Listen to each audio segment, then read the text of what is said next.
and 99% of oil revenue went back to Western corporations and out of the country of Venezuela. Answer you first. First of all, it's an absolutely lie that we never was in a socialist government in Venezuela. First of all, never after the dictatorship. Oh my God, the Jimenez, the previous dictatorship. After we turned to a democracy, all the parties in Venezuela are member of the International Socialista. We never had a party from center or center right. All of them was or are center or center left. Actually, Vente Venezuela is a libertarian party, not even a right party. This is the first thing. You need to learn more about the political history and the political spectrum background of the party in my country. There is no popular will. They was kicked out recently, but they was a member of the International Socialista, Acción Democrática, COPEI. All of them are social democratic parties. All of them are socialists. What you said that the right and blah, blah, blah, blah, blah, that is absolutely a blatant lie that you are stating right now. And in terms, one of the issues that we have with the Maduro regime is the high levels of corruption.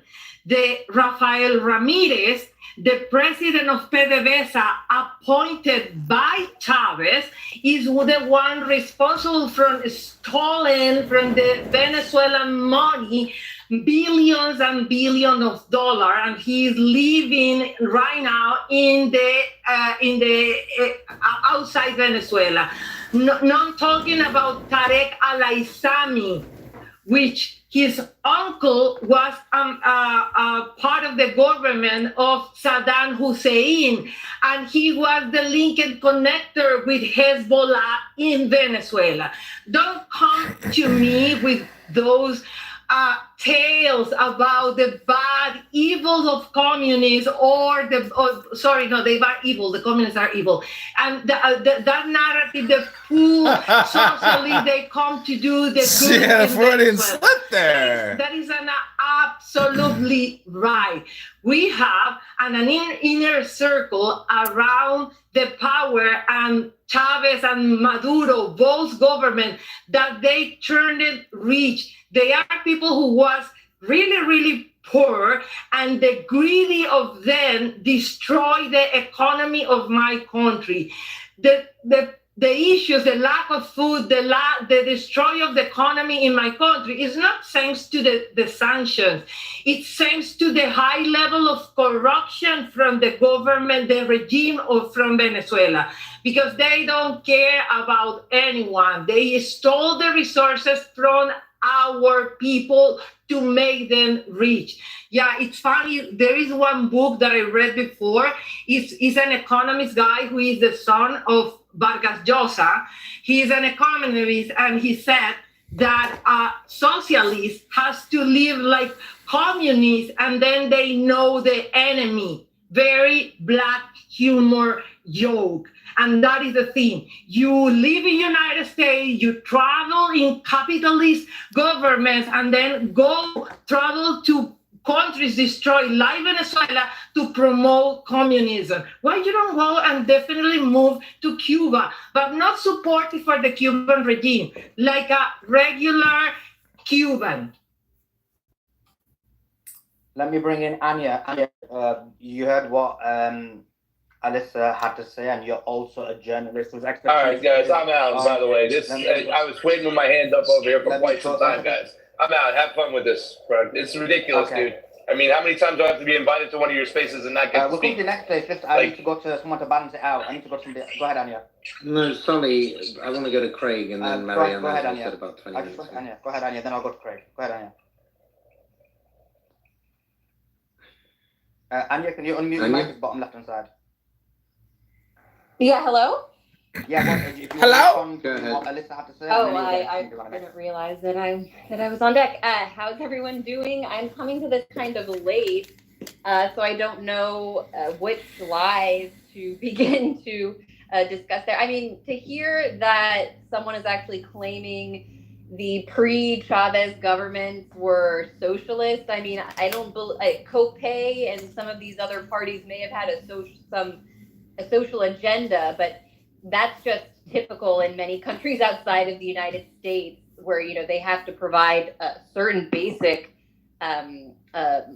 services to people. But they were definitely not something you could consider socialist. And getting stuck in these labels, it doesn't really help anyone, because when we talk right now about socialism in Venezuela, it's important to understand that about 25%, or somewhere between like 15 and 25% of the economy is public there. That's pretty comparable to the United States, actually. The vast majority of Venezuela's economy is privately operated. The hotels, the restaurants, the shops, everything that you go to is privately run. It's not this Soviet style or Cuban style state dictatorship or that reigns over the economy.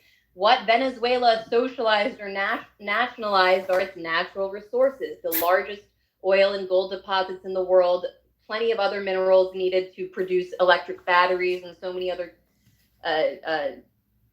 products that we need right now in the world. And so before the revolution, the only difference is that private U.S.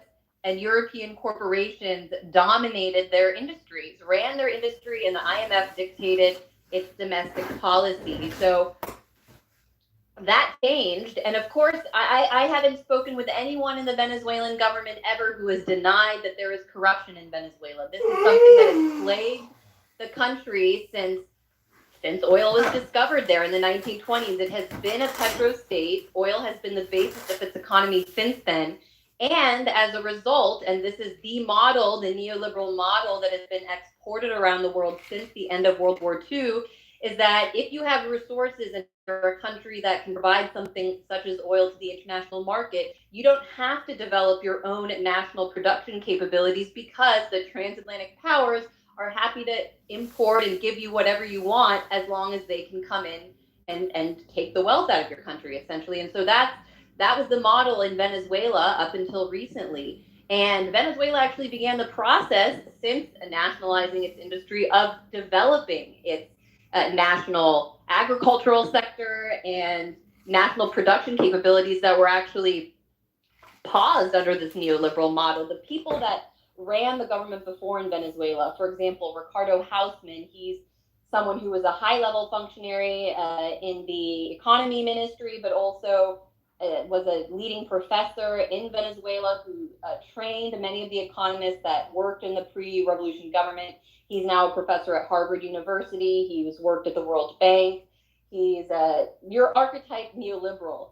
He is the figure that would be running the show behind Maria Corina Machado. And he is someone who literally his department at Harvard is about mapping out the world for a neoliberal dream, where instead of saying that countries are actually nations that have the right to develop their own individual production capabilities and industries, that they should be drawn as a map where, according to what they can give basically the international, like, global elite. So Venezuela, that's just a station for oil. Then he would have other countries that say, oh, they bring lumber, you get free labor in Asia. That's the map that the kind of people who want to get control of Venezuela, that's how they see the world. So, Anya, I've got a question on this point, though, because, and I do as much. Are you Venezuelan, by the way? No, I'm not Venezuelan. I've spent a lot of time in Venezuela. I've written a book about Venezuela, but I'm an American. I've seen your biography, and I appreciate it, but I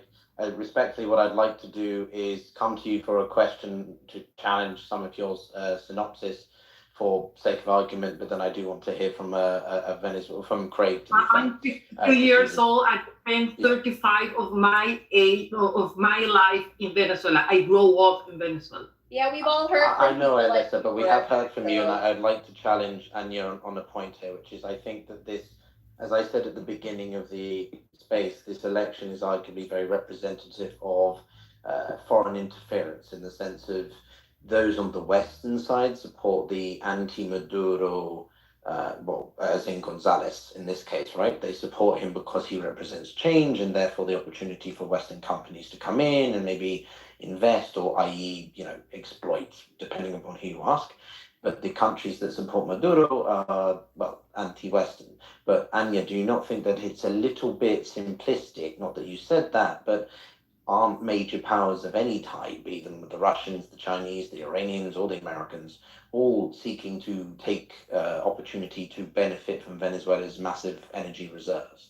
So whilst you can criticize the United States and the Western powers, do you not think that we should be cognizant of non-Western powers of wanting to do the same? Or you Sure, I can say that all countries operate in their own national interest. The difference, and having interviewed diplomats from all over the world, including Africa and Latin America, Asia, the way that the Chinese and the Russians interact with you versus the West are three very different things. But the West is zero sum, all control, no mutual beneficial relationship. You have to be under the boot. Where that's just simply not the case with Russia and China. They're willing to deal with you. They don't care what your political background is, what's going on domestically in your country. They're just, if you're the government in that country, they're going to deal with you one-to-one.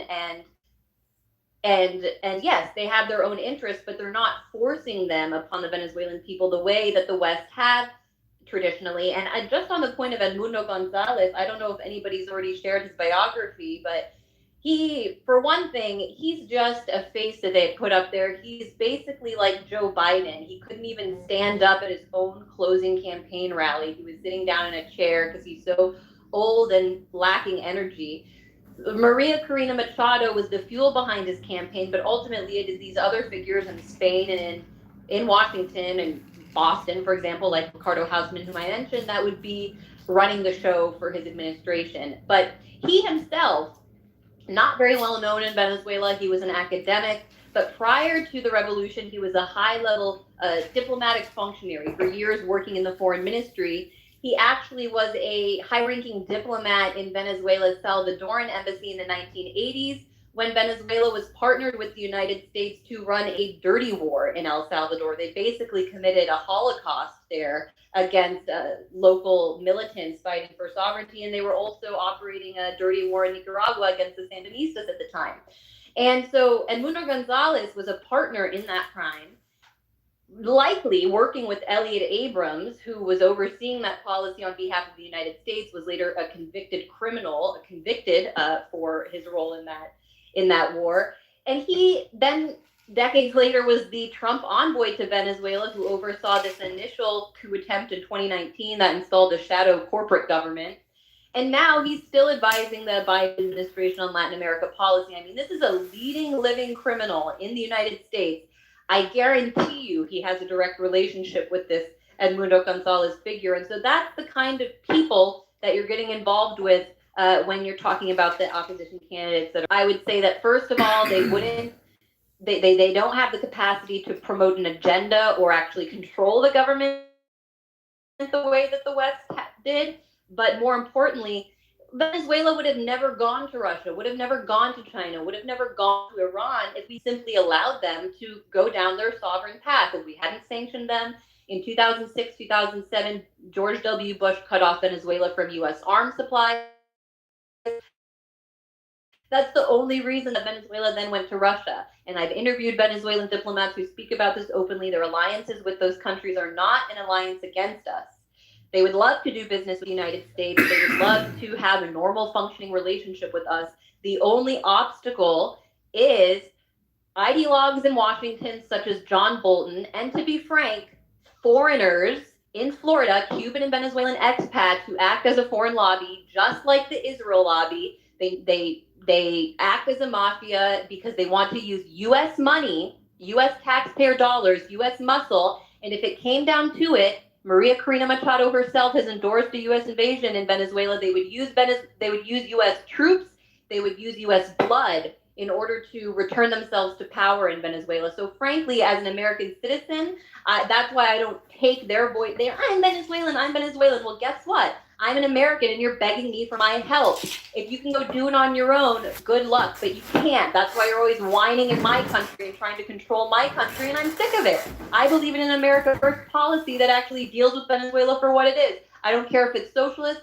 I don't care. You can put Bukele in that same category for me, even though he's considered a far right figure. He's someone who's acting independently on behalf of the will of his people. You don't have to agree with everything he does. You should just accept them for what they are. And that is the kind of policy that I would like to see in my government. I think it's interesting because you represent gray zone, right? And some of what you said resonates with some of the more right part of the political spectrum. It shows you the horseshoe theory in application there, I think. But I appreciate your perspective and some valid points, I think. Not everything I think people on stage agree with, but Craig was fairly, wanting to speak. So I'd like to go to Craig for his perspective, and then we'll see where we are. But go ahead, Craig. Thank you for letting me speak. Great stuff there, Anya. And thank you guys so much for inviting me to the space. Listen, I understand we can sit here and talk geopolitics all day. We can have this circular firing range of sorts, where people are talking about their ideologues, socialism to communism, everything out there in particular. But what I want to talk about is the actual national sovereignty, right? And where my areas of expertise are in studying elections. My business partner who spoke earlier, Fiorella Isabel, together we have observed 5 international elections in countries like Nicaragua, Peru, Honduras, Brazil, Colombia. We witnessed a referendum in Mexico. And I just have to say, and I was hoping that Valentina was still here, because I'm really rooting for her in her election. But if she had an election just like the Venezuelan election, which we just observed, which is considered to be one of the most cleanest elections in Latin America, and I've been to many of them, it really is. There is audit capabilities here. And the reason why I can't stand the baseless claims when people just start talking about machines itself, all the machines are auditable, right? The paper trail that we have is used to audit the system. And just like when I was in Colombia and I was speaking with people from the Petro party, they had asked me, Gustavo Petro, they said, what can we do to make sure that this election is fair? Being that the central tabulation is the official results, I said, well, in these elections, at each mesa, which is each table, at the end of the day, when they open up the ballot boxes and they count the ballots, they will put the counts on the table or in the door from where the vote is cast. And that's really, really important because, in fact, if there was an actual claim of fraud, they would know to a T where it was coming from. They would know which particular machine was cheated. They can demand an audit to the machine, exactly where it was. And these are the same baseless claims we heard in Brazil, right? The system itself allows it to be corrected. You can't do this in the United States. And I haven't seen one polling place where the opposition has said, no, it is unfair over here. We're seeing numbers that are not making sense, and we want that machine audited. They're not doing that because they simply do not have the proof. So when you start here talking about these baseless claims about how this election is fraudulent, you have to provide the proof there. I can tell you to a T in 2020 exactly where the fraud came from. The only problem is, unlike Colombia, we don't have the right to audit the system. So the system itself does stand behind national sovereignty. It does stand behind the will of the people. It is one of the best systems out there. And that's at the end of the day what we have to look at. Despite our politics, despite the geopolitics, it's the national sovereignty in which the people want to pick their leader. I mean, we saw a rally for Nicolas Maduro in which he had Trump-like people out there.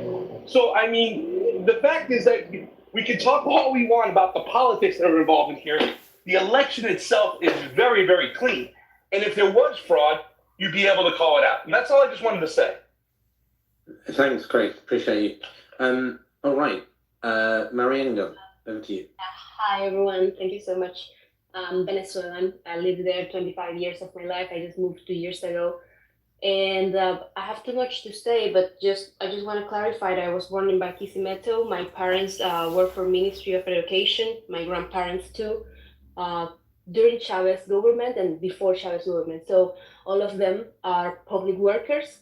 And yeah, through all my life, I've seen how this government destroyed the country, how if you could speak Spanish, you will hear how abusive they are of people who are against them or just have an opinion against them. If you could only speak Spanish and you hear the insults and you hear the abuse that we had to go through all these years, you will understand why are we in this position. So there's too many obvious things that are happening. I want to talk for the people of Venezuela, not for all the political things that you guys are sharing, because it seems very far from the conversations that are actually happening on the streets. We the Venezuelans are tired of trusting parties, of trusting politics that like you, or of trusting people that belongs to parties and is associated with these institutions. We are tired. We voted in 2018. This is something that, we voted in 2015 for a National Assembly that was full opposition and they failed us. Then we voted again in 2018 for Henry Falcon, someone that you didn't even mention once. But yeah, we had elections in 2018 and Maduro won. But he was under investigation he was under investigation for the National Assembly, which is like the Congress on your countries, for all the crimes that happened in 2017. That's when Guaido, who was the president of the National Assembly, was declared a president under the Article 233. So if you're laughing, it's because you don't understand Spanish and you cannot read the Constitution that was even proclaimed by Chavez once the people of Venezuela voted for no. So please respect. Who declared Juan Guaido president? Venezuelan Assembly, Venezuelan Constitution under Article 233. So go and read that. But let me continue. Let me continue. Shut up. Gringo, go home. Gringo, go home. Who said Juan Guaido is the president? So he proclaimed himself under Article 233 from the National Constitution. And what happened? Who said it? Venezuelan Assembly. Venezuela has three powers: presidential, judicial, and our National Assembly. Okay? So, yes. Who specifically said he's the Los president? venezolanos, no un gringo como tú. Our assembly. Okay, guys. No, para us, no gringo. Like, no, come on. Let's avoid the gringos. Wait, let me just finish. So, you just check quickly the elections that happened in 2015 for the National Assembly. Then, okay, Maduro won in 2018, but he was under investigation for all the crimes that happened in 2017. And the National Assembly that has Chavistas and has opposition, check all the Congress people that voted. This is public information, guys. Check who voted yes, check who voted no. And that's how Guaido came to power, because the Congress people voted. Okay, he's a puppet. He betrayed the people. He didn't deliver what he promised. And Venezuelan people don't trust the opposition because we are tired of these jokes. We are tired of a government that is abusive, that has their own interests, that is allied with too many other interests, while the Venezuelan people are the ones that are starving and are looking how their institutions are destroyed. Why is nobody talking about the corruption scandal that happened this year when 20 billion of dollars were lost due to corruption from PDVSA? So PDVSA revenue was disappeared, and after this scandal was public, then the bubble of prosperity that was surrounding Caracas disappeared. Why is nobody talking about it? Why? I would like to know. Why is nobody talking about it? So I see all conversation from this party, from this. I went there. So I want to ask the guys who are in Venezuela, where are you staying? Are you staying in El Euro Building? Are you staying in Altamira, in Las Mercedes? Why don't you go to Caricuao? Why don't you go to La Cota? Why don't you go to Katia? And you ask the people of Katia, who were very Chavistas, in all these lumps, what happened with the government? I heard some of you talking about CLAP. Why why don't you say that most of the goods that were on the clap box were imported from Turkey and from Brazil? You were praising clap boxes, but this was imported. And during all these years of sanctions, we saw how our police had new cars, our military had imported cars, all the Venezuelan institutions had imported goods.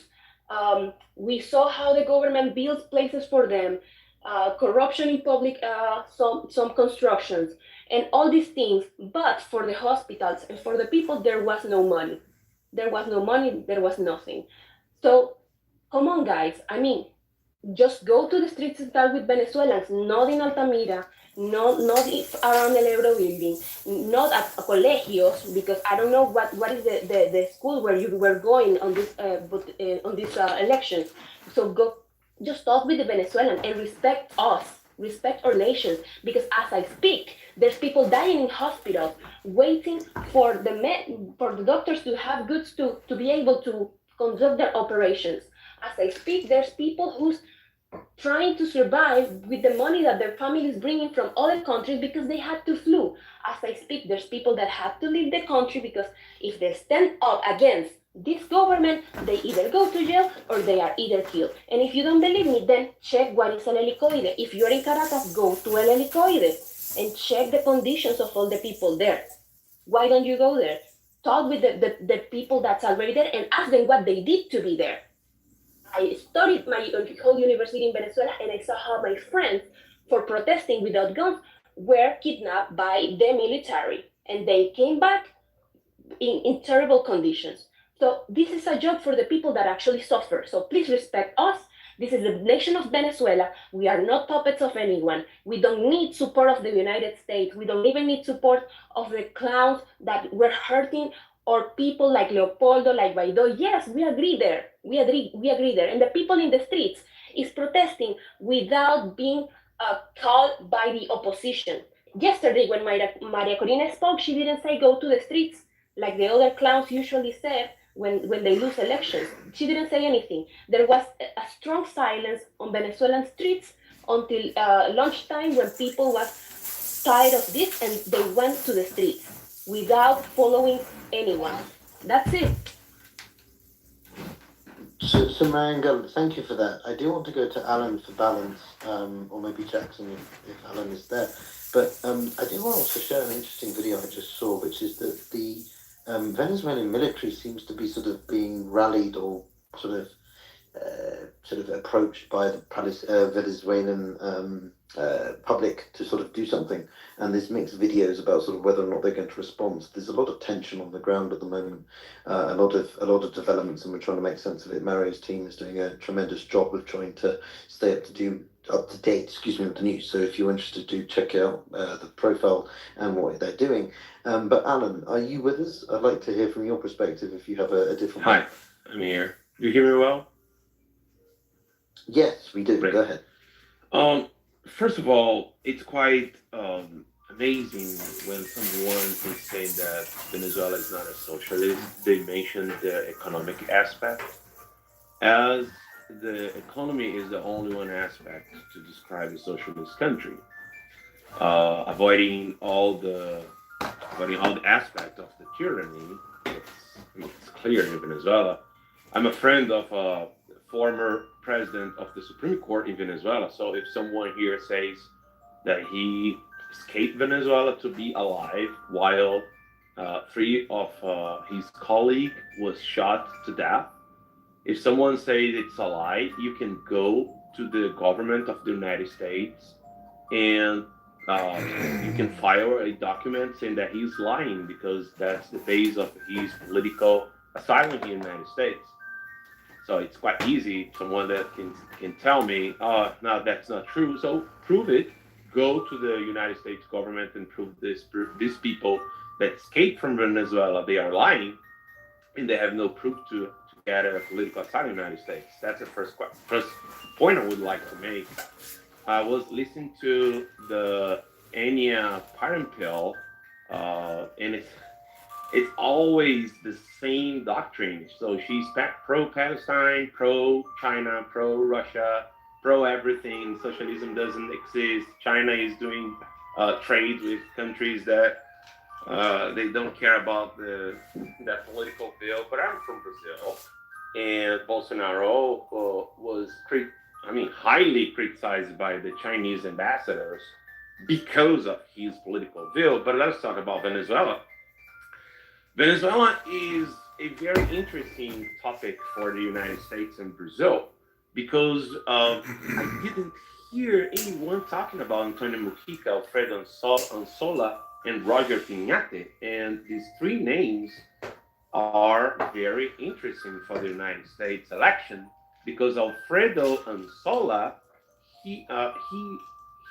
his airplane just crashed when he was about to say to the world about fraud election in Venezuela, and he founded the first company that later on became Smartmatic. And because he was telling some bad things about the group, his airplane crashed in Venezuela right after it take off. You know, it's interesting that nobody talks about these people. You know, like why we do not talk about Alfredo Ansola and his death, and all the generals from Venezuela that came to the United States saying that he was killed. So it was an accident. Why we do not talk about Pizza Software?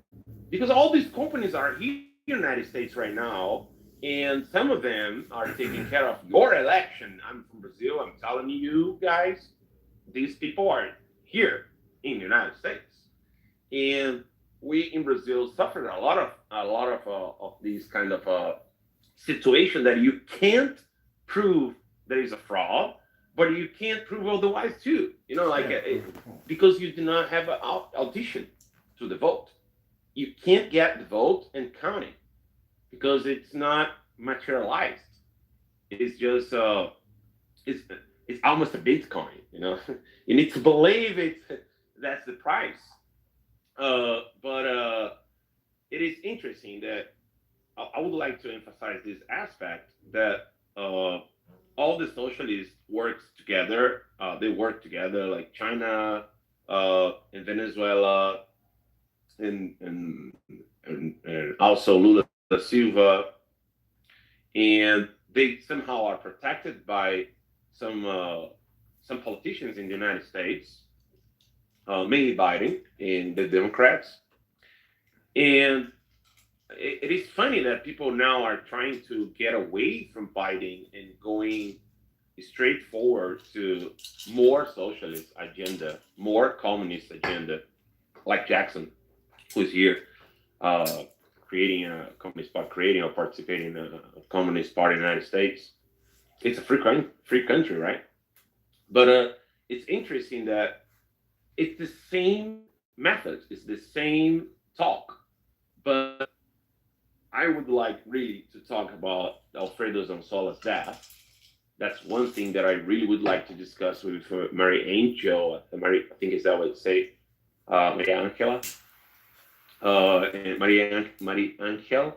Sorry that if I'm pronouncing your name correctly, but nobody talks about his death in the United States, and it's the last article you can find about Alfredo Ansola. I mean, nobody has got solutions for his death, and it's a very interesting place. A lot of generals were talking about. Oh, Melania, my wife is here. Melania, assassination, not darling. Oh, she left. Alan, did we lose you? No, I just finished. Oh, you just landed. Okay. Mariangela, do you want to reply? Or we can go to maybe someone with a different perspective? Yeah, go ahead. Okay, go ahead. Guta, do you want to provide some different perspective? Hello.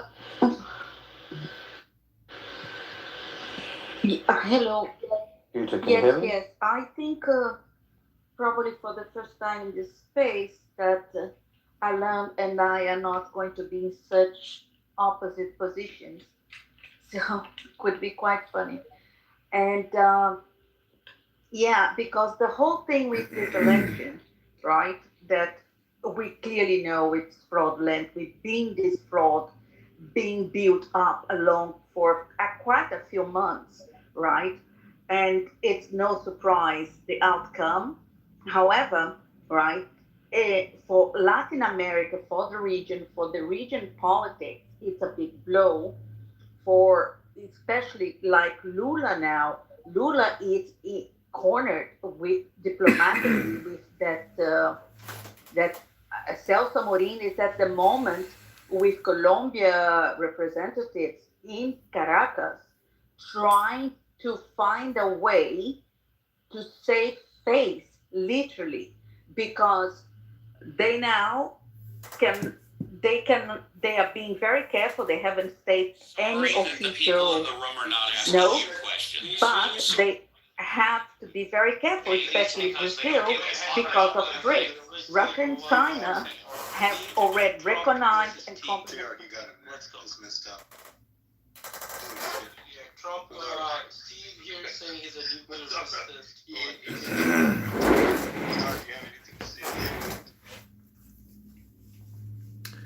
Good evening, my fellow Americans. I'm fucking tired of this fucking homos. My fellow Americans, this is your president, Donald Trump. They almost blew my fucking head off with an MK Ultra program that Michael Crooks was on at BlackRock in the commercial and all that. We know what happened. Listen, my ear has recovered fully. My genetic material did exactly what I told it to do, which was to heal my ear. My ear looks perfect and beautiful again. And that's what they're saying, that this was all fake. And I gotta say, it doesn't really matter because Hulk Hogan endorsed me. And Hulk Hogan said, "What are you gonna do, brother, when all these Trumpomaniacs come on you?"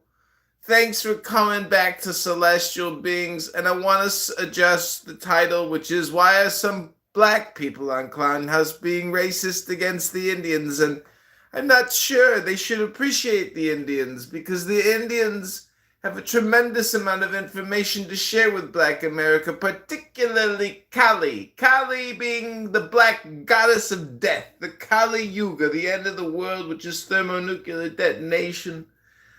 We can't risk the nuclear codes with Kamala. She lost her wedding ring and she doesn't even live with her husband. And those aren't even her kids. Raboy Shalom. I've said too much. Donald Trump, your president, is complete. Thank you, JR. God bless you all. What the hell? You didn't even sound like Donald Trump, bro. You need to work on your shtick a little bit. Yeah. Any rebuttals here? Steve, maybe you want to, I don't know if you're Republican, but Madara, you want to say anything against this Trump here is, he's kind of crazy guy. Yeah, no, I really don't give. Yeah, like, I only warn you that, be careful out of this assholes, man. No, like, I don't know why you invite this. Yeah, stop calling my friends assholes, man. Like, these are, like, good people. They always come here. You were away. Tell me who. Everyone here, okay? Steve, I don't think so. Steve, Bull, No, Steve cannot be it. Look, he was so obnoxious today. He was talking all the time. He was not letting other people talk. He was being an asshole today. I don't think that. I want to ask this question to Trump here. Trump, what do you know about the Om sign? Since you know so much about Hinduism. The Om is like God. It is the pranava, which is the or, which is the glottal sound or the logos from the back of the throat to the front of the mouth, which encompasses the universe. So if you want to do meditation, you can say Om. I think someone's having an aneurysm on stage, guys. Tell you something, brother.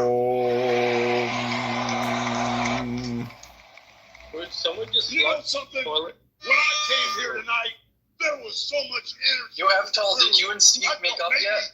I was in Madison Square Garden getting ready to win another world title. Or maybe I thought. What was the thing that brought you together? He was trying to dominate and control the room. I see. So me and Madara went the other way. Got down and dirty. Madara's still upset though. Madara left. Okay, good. So he's being like a little bitch today. He's there. What the fuck is it? Steve, are you being retarded right now? I don't think so. Why are you meowing? I heard someone imitating a cat in the background. You know what toxoplasma? No, I don't. What is it? You should look into it. Your meowing might be caused. I'll take that into consideration. Thank you. So Steve's a successful lawyer, so he has all the credentials. Even more suspicious. But he's, that doesn't keep you from doing what you want to do. On Clubhouse, he does whatever he wants. I respect that. Yeah. He can act like a kid. And I appreciate that. You're right. I do on Clubhouse what I want. Thank you. Yeah, I get it. By the way, say hello to that young child in your background for me. From Uncle Steve. Say Uncle Steve. Thank you. That's nice. That's nice, Uncle What's Steve. happening? Is it a make-up session now, or like what's? That's what I was wondering. I came for the controversy. What the fuck is this? We were just. Well, you snooze, you lose, babe. Steve really took it to the lower levels and was going crazy, man. That was good. Madara also was going below the belt. I think Evtol is scared of Steve. He's backing up right now. He's backing off. I think the only one that's scared of Uncle Steve is you.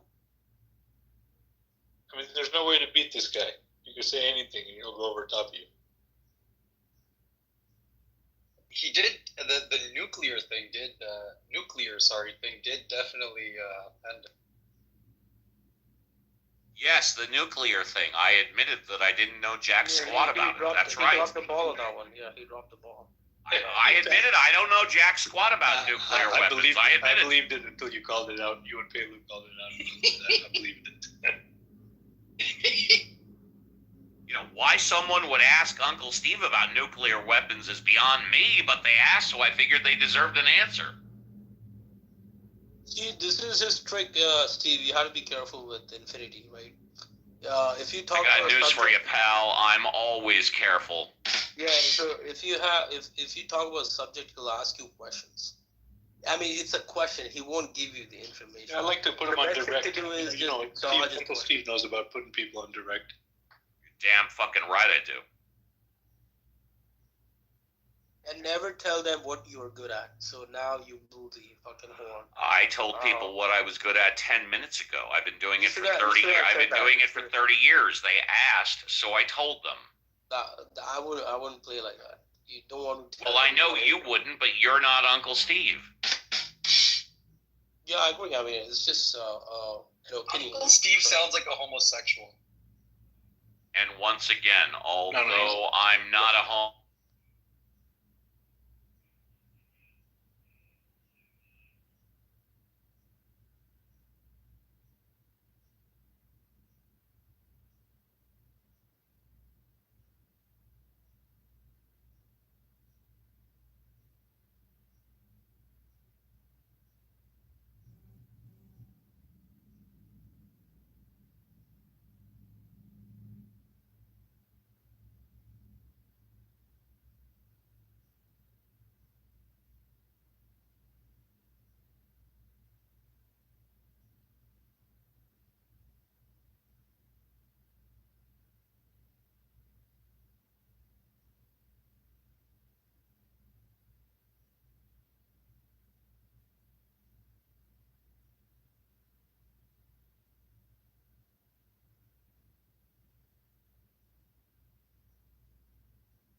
Damn, they got my Trump account clipped. Wow, Donald Trump's done. They assassinated Trump on Clown House. Somebody's watching. I wonder if you know. Oh my God. They killed me. I'm kicked. I have no more Clown House accounts. I feel naked and alone. Oh, the terror, the horror of being assassinated from Clown House. I wonder who it was. Was it Steve? Was it Steve Appel? Apparently you can't be Trump on Clown House. Can't talk about Venezuela, can't cross-stream Twitter. Wild.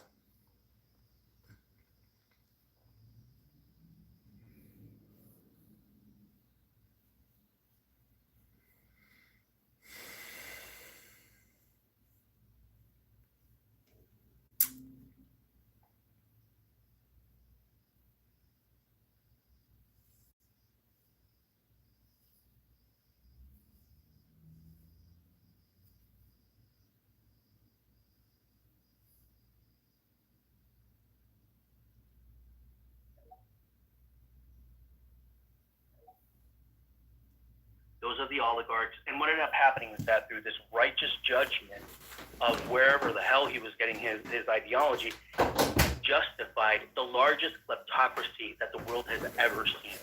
Since 2002 in Venezuela, and since 1999, there's been $1.5 trillion that have gone into a country of 30 million people. Do you see, go to Petare, go to Jose Felipe Rivas, go to 23 de Enero, see if there's a rolling power outages. And that's not since 2015, brother. That's since 2000, that's since 2020, that's since 1999 that he got into power. The disaster, the absolute kleptocratic disaster that's happening in the country because of the ideology of this communist left versus right socialist country. It's socialists that are drinking 21-year-old scotch on their yachts in Puerto La Cruz, brother. That's the reality that's happening in the country. Not this ideological left versus right and the IMF coming into the country. It is a narco state that is kleptocratic, that has been in power since 99, that you have no idea the depth, width, and disaster of the kleptocracy that has happened in that country. That's the reality of that in the country. So you should actually get educated about what's happening in the country and start taking it from there, because any thought that this is ideology and not pure, profound ego and this oppressor-oppressed dynamic that all it does is it serves to destroy countries and to destroy a beautiful people you're absolutely wrong, bro. Thanks for that. So one more update here from me before we go to Raphael, and then I'll pass to or Jackson if you have any thoughts to what the others have said. But the update quickly is that what was it? Edmundo Gonzalez has said, quote, "We won, we have the evidence, and now we are going to collect and celebrate." And that's basically coming from Maria Corina Machado, which has obviously been one of the most controversial names mentioned here tonight. And they're going to meet tomorrow as a family organized, demonstrating the determination to make every vote count. So there's a lot of opposition here, a lot of resistance by the anti-Maduro camp or anti-Maduro people in Venezuela. So what we're seeing, and on the streets we've seen another statue pulled down. So there's a lot of resentment or discontent on the streets of Venezuela at the moment. But you know, we've heard some alternative perspectives here about why Maduro is, not as bad as people on the other side claim. So what I do want to do is pass to Rafael, and then Sully, if you've got any thoughts, and then probably close for tonight. But go ahead, Can Rafael. I just say something? While we are speaking here, actually the efforts from Brazil, Mexico, and Colombia with Maduro and Maria Corina is to reestablish a recounting and review the whole situation. I just got this note. Thank you for... Okay, thank you for that clarification. Sorry, it's been a very busy space, so I haven't kept up as much with the news. Look, Rafael, I've got Jackson, do you want to go? I'll say one last thing. Jackson, before you leave, are you in Venezuela right now? Actually, I was in the middle of speaking. I have to go too. But are you in Venezuela right now? Yeah, so I was in the middle of speaking, and you had your time to talk, so it's not your time to talk. I was going to say one last thing. We had all these, all the diasporoids, Miami, Canada, UAE, wherever they're from, all the diasporoids were running their mouths for the last few minutes. I didn't really think of anything to say to them because it's like, we've all been talking about this for the past several hours. If you have two working brain cells, you know that no, the IMF is not good. No, Rockefeller Group is not good. No, the Council on Foreign Relations, Chase Bank, Shell, Chevron, the World Bank, the World Economic Forum, these groups that want to rape and pillage Venezuela are not good. They have tried to undemocratically subvert the political process in Venezuela for years and years and years now. Why do they do that? Because Venezuela is so important. If you didn't know, in 1943, Venezuela was providing 80% of their oil to the United Kingdom. The United Kingdom got 80% of their oil from Venezuela. It is an extremely valuable country because of the amount of oil that they have here, the amount of gold they have here, the amount of raw mineral resources that can be used for lithium batteries that they have here and other types of batteries that they have here. This is a country that will continue to be targeted regardless of whether it's Maduro or regardless of whether it's another leader that might not be socialist but is anti-West or anti-financialist, someone that wants true sovereignty for their country. Doesn't matter if they're a socialist. I mean, look at what that Nayib Bukele is doing in El Salvador. I don't agree with him on everything, but he's battling big businesses to protect his country in El Salvador from big agriculture that wants to come in and rape his country. And I think that's amazing. And he's obviously being attacked by the deep state for doing so. Even Trump now is coming after him, which is hilarious. But what I'll say about Venezuela is that, they've tried to assassinate Maduro many times. They've tried to say that the votes are rigged, even though, again, Jimmy Carter said that the elections here in 2012, he said the elections here are the most secure he's ever seen on the planet. Out of the 92 countries that his election monitoring organization has actually investigated elections in. All of you diasporoids who will probably never see Venezuela again in your entire lives, you're in Miami, you're in Canada, you're wherever. I don't really care. Ultimately, what I got to say is I fully stand with President Maduro. Of course, no person, no government is perfect. No, I'm not perfect. No one's perfect. You're not perfect. But what I can say is I will never stop supporting President Maduro and the Chavista movement, and I fully endorse them. And everyone who's lying about Venezuela right now, you should all be ashamed of yourselves. It's humiliating. I don't know how you sleep at night. And you are responsible for the propaganda that potentially at some point may or may not bring about the complete destruction of the Venezuelan state, which will make no one happier than those in Washington, D.C., and those on Wall Street. Jackson, can I ask you a question? Why do you keep supporting a government that even Mujica, Gustavo Petro, Evo Morales, all of those are turning their back to? Oh, he left. Well, thanks, Guta. I think I do want to go to Rafael for last comment and then Sully. But there was one update that I saw about an hour ago, which is Bukele, which he said, quote, "What we see, Venezuela has no other name than fraud. The official result has no relation to reality. It's obvious. We broke diplomatic relations with Maduro 4 years ago. We won't reopen them until their people can elect their leaders in real elections." So I think it's a valid question, which is that a lot of the surrounding governments in Latin America, which are pretty left, or some of them maybe a bit more right, like Milei, you have a general consensus that none of them like Maduro or have reservations for him. And I think it's not necessarily about the political ideology, it's about the fact that it's not democratic, or at least the choice. I mean, that's my personal opinion, and I'm not trying to be biased, but yeah. So, I think that it could be a good point. But Raphael, what's your thoughts? And then we might probably begin to close for tonight. Sure, yeah. So a couple things. We have, how many people do we have here in the space right now? Okay, we have 5,532 right now. What you guys just heard, I think, pretty much validates everything that I just said. And honestly, with all due respect to the co-host, to the host, I think you guys really need to think long and hard about, if not the people you bring onto the stage, the kind of decorum that you're going to permit in what I think should be, I myself am a free speech maximalist, but there should be consequences to the type of the nature of the speech.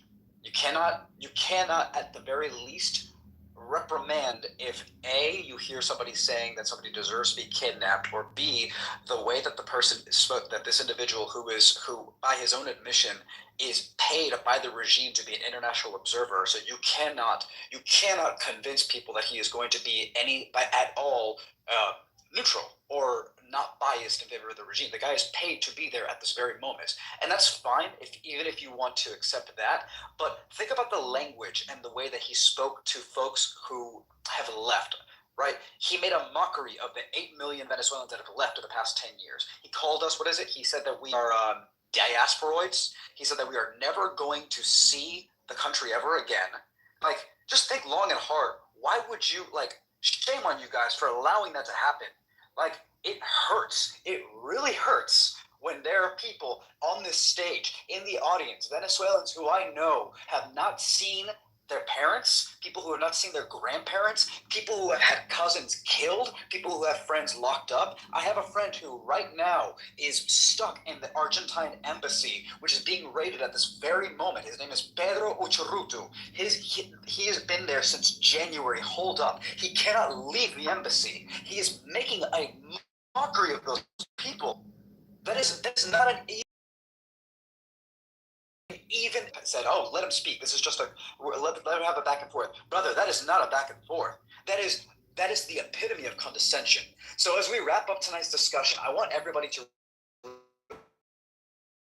really think about the voices that you heard tonight, because the ones that you heard, it's a stark contrast between the ones that are pro-Maduro and anti-Maduro. The people that have been defending Maduro tonight, not one has been Venezuelan. Not one Venezuelan has spoken in favor of Maduro tonight. Instead, every single one of them has been incredibly condescending and motivated by a desire to criticize the West. That is all this has been, just slam dunking on the West instead of genuinely caring about the Venezuelan people. And on the other hand, every Venezuelan that has spoken tonight has shared a heartfelt and powerful story about the desire to want to return home and reunite with their friends and their family.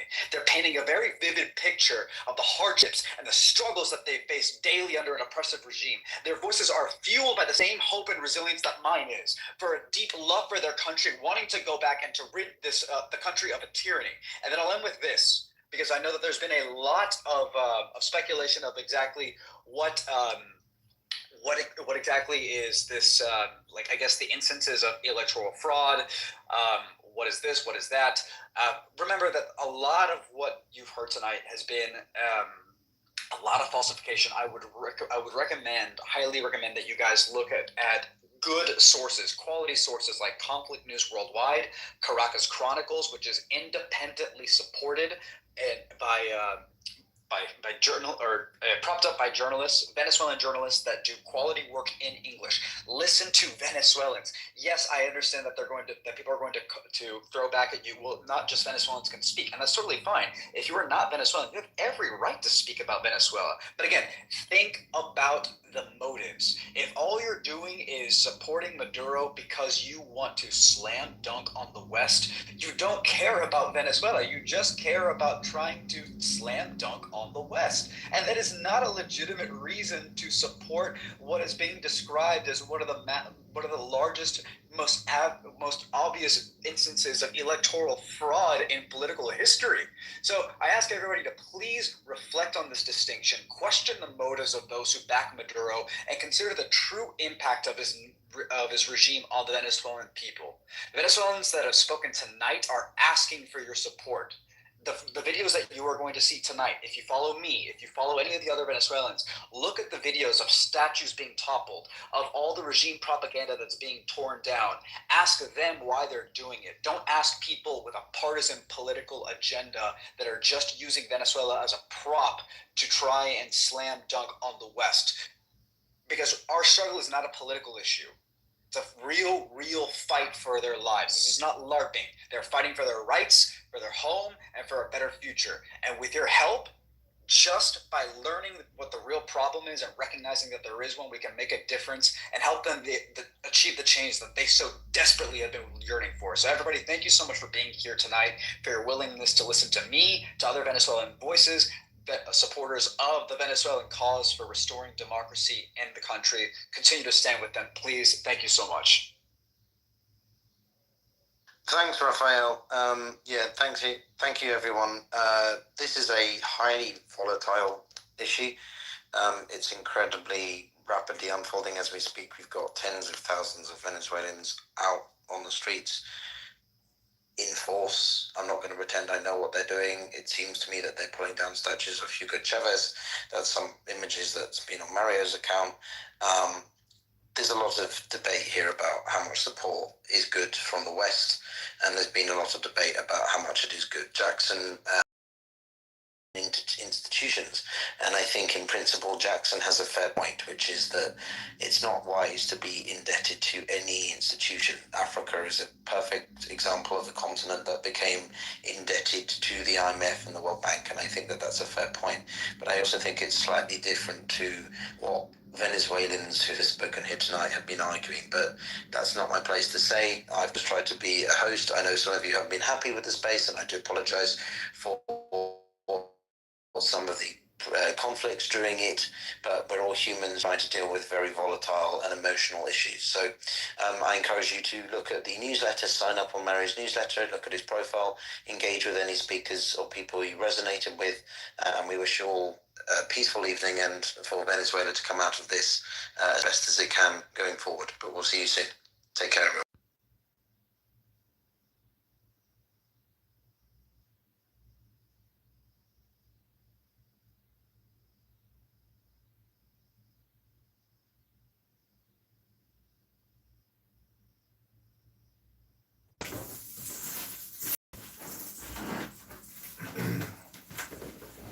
Which one was it?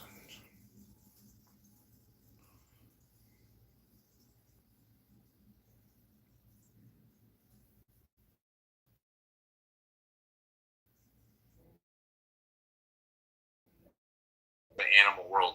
I mean, all day Elon is posting about this Venezuela. I'm counting, here's 10 of them so far. 11, 12, 13, 14. All day Elon Musk. And each one of these has between 10 to 30 million, 50 million impressions. This is huge.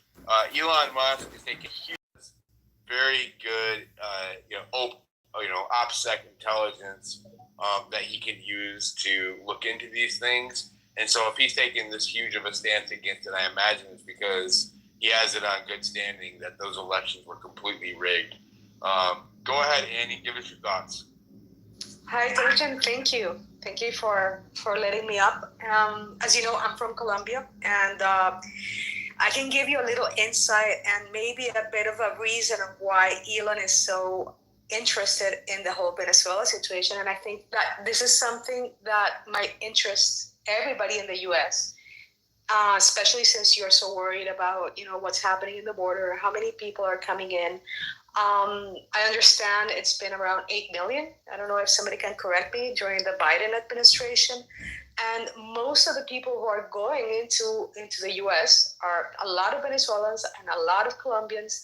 And the whole reason is because we are being governed by socialists. And I mean socialists, and not like European socialists that, things kind of work. No, this is like people who just rob your country. And that's what happened to Venezuela.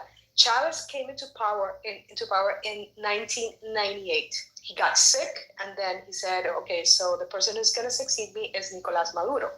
Why does Elon Musk say, that pin post where he says, burro, whatever, it's because people used to say Maduro is a donkey. He's stupid. He's dumb. But he hasn't been that dumb because he's been in power. This is going to be his third term. And the thing is that, these people have absolutely destroyed their whole productive system. They destroyed their oil economy. They were producing around 3 million barrels a day, and they went down to around 500,000. And, their oil is really thick. It's very difficult. They can't sell it to everybody. It's difficult to process. And they basically, what they did is they condemned Venezuelan people to poverty. I mean, Venezuela was one of the richest countries in the world. And right now, when you see Venezuelans, it's just absolutely depressing. I mean, so many of them came into Colombia. It's around 4 million Venezuelans have come in here, and you can see them. I mean, it's so sad. It's, they're away from their family. And unfortunately, there's another thing that, is happening, is that at first it's a migration that is nice, and you tend to open your arms. It's like, okay, because you feel sorry for them. But then when people start, not having the opportunities, what happens? Well, they go into crime, and that's why you see in the U.S. really dangerous people, like, and they are from gangs. It's called Tren de Aragua. These guys are so bad. They're so dangerous. And that's, why I think that the U.S. should care. And while Trump was in power, and I'm gonna finish with this, he was great in the sense that he wasn't open arms with people like Maduro or with the Castro brothers in Cuba. And when Biden came in power, what did he do? Just before the elections, he lifted the sanctions he had on Venezuela. So he just, took the pressure off. And the U.S. also had a very high prisoner, a high interested prisoner for Maduro. This is a guy who has, his money and everything. This is, oh my God, I can't even start to explain who this guy is. And he gave him to Maduro. So all the pressure came off just before the election. So what did Maduro do? Maria Corina Machado was supposed to be the candidate. So what they did is they sanctioned her, so she couldn't run. She couldn't run, so then she picked another person, to be in the ballot, and they sanctioned her too. So then she picked the other one, who's this guy, who actually did win. The election was absolutely rigged. There was an exit poll yesterday that gave Edmundo Gonzalez like a 70% advantage over Maduro, and that's what happened. It's happening right now. So when you see me, here in Colombia supporting Trump, and I support him so much, and I've supported him forever, it's just because I know he is not horrible to Latin America. He does not open his arms to communism, because that ends up, it affects you too at the end. What's happening at the border? So that was it. That's Jim. Thank you. Yeah. Right on. Yeah. I thank you for sharing that, because I think that especially for us Americans, we don't understand how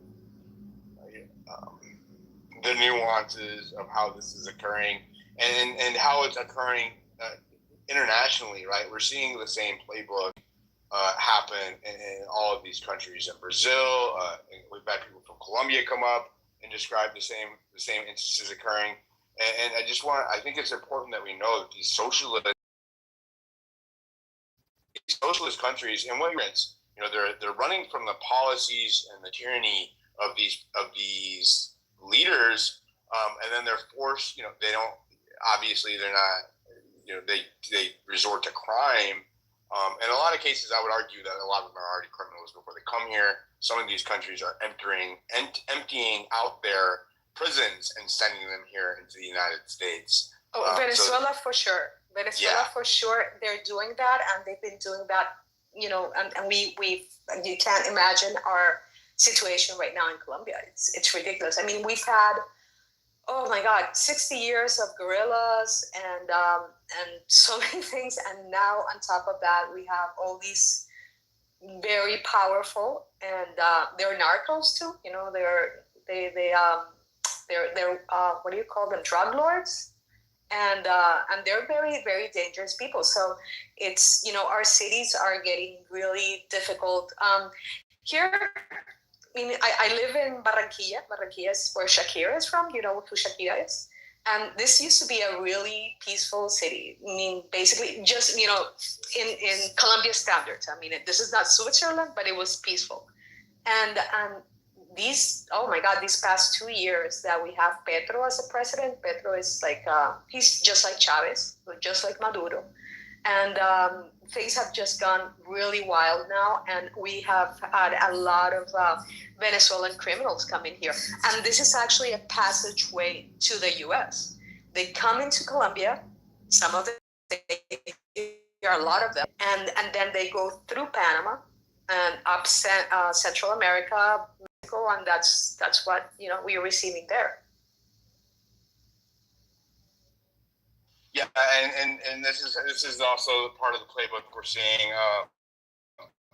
from other countries as well, and so it just goes to show you, and as far as the United States goes, Kamala Harris owns a lot of what's going on here. She was named the border czar, and that brings me to another aspect of this, which is the lying ass media, right? Jen brought up a good point earlier, which is, our media started was happening in Venezuela, right? They started declaring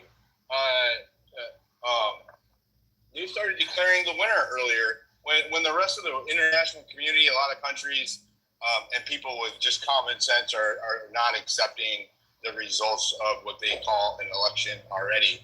And so, with the Kamala Harris, right, they started to try to divorce her from the name of border czar almost immediately after she was named the presumptive nominee.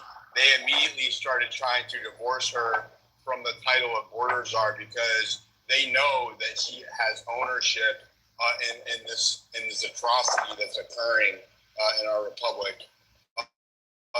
Let me continue to go through the hands. Let's go to Deep. Go ahead, and then we'll go to Truth. Can you guys hear me? Yes. Yeah, I can hear you, Joe. Go ahead, Andrew. Yeah, let me chime in real quick because, mad respect. I can't hear you, Andrew. Can you hear me? Anybody hear Andrew? We can hear you. I can't hear Andrew, though. That's who I was called out. Andrew, I'll drop you down. I'll bring you back up. Let's go to Lucas while we're waiting. Go ahead, Lucas. Thanks, Diligent.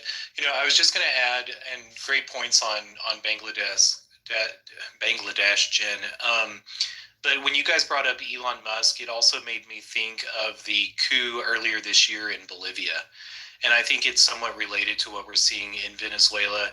One, because we've seen political unrest all over South America, and possibly in response to them turning towards their own currency union group, BRICS. And Bangladesh, of course, is the thumb of India. But I don't know that in the wake of the Bolivian coup that occurred, or attempted coup that occurred, the president of Bolivia, Arce, said that it was 100% related to the lithium reserves contracts that they were signing. And I know a lot of people love Javier Milei, and I do like some of the of his policies. Some of them I think are novel, but at the end of the day, he's playing a game with the IMF. And the rule of the IMF is, or the two rules that they put forth is, countries must practice austerity and countries must be open to foreign investment. And Elon Musk went to Argentina back in April and secured tons of lithium reserves from Argentina. So just more of the I don't know, the complex fight over South America that I think is going on at high levels right now, as we see a realignment, especially with regards to the BRICS developments. But that's all I had, Diligent. I'm enjoying listening. I'm gonna drop back down because I don't have anything else to add. Thank you. No, you bring up a good point. You know, is a lot of this has to do over resource competition. To be honest with you, we're seeing a lot of this happening over the increased competition for resources, especially when it comes to like semiconductors and other resources, energy, and so on. So you bring up a very valid point, and thank you for that. Let's go ahead, Truth. I called on you last, and then we'll go to Nick. Awesome, thank you. I appreciate it. Can you hear me? Yep. Cool. Well, first off, I appreciate the spaces. I think it's very important what you guys do. This is hopefully the future of actual information and knowledge being, passed around to those inquiring. But two things. One, I like the younger gentleman who said he was like 25, who came in here earlier. That's a good thing to me. I'm not much older than that, but it's important that we share this knowledge with the younger generations. Just because, look around, it's not a mistake. We debate and we talk about these things we see on the media, the news, and it's like living in the twilight zone. But it's not a mistake. Socialism, communism, historically, have always been superior advertisers because they have to be. They have to sell lies to get people to go along with it. Historically, capitalism doesn't need to advertise or sell lies because the result of capitalism speaks enough for itself. And the second thing I just wanted to say, because I'm passionate about these topics, we have to remember our own history. The colonists, when they came to America, attempted communal living. They were essentially attempted communism in Jamestown, Plymouth, and other colonies. And it wasn't until 2-3 years later, when 3/4 of them starved to death, that they said, you know what, we're going to scrap this whole method of just everybody gets their fair share. They split the land up equally. You get what you have, and anything you create and produce, you get to keep. These are real principles that were built into the foundation of our nation. The concept of private property rights and us not being attacked or having our property taken from us to give to others is why America became the most powerful and the largest, most wealthy nation in such a short period of time.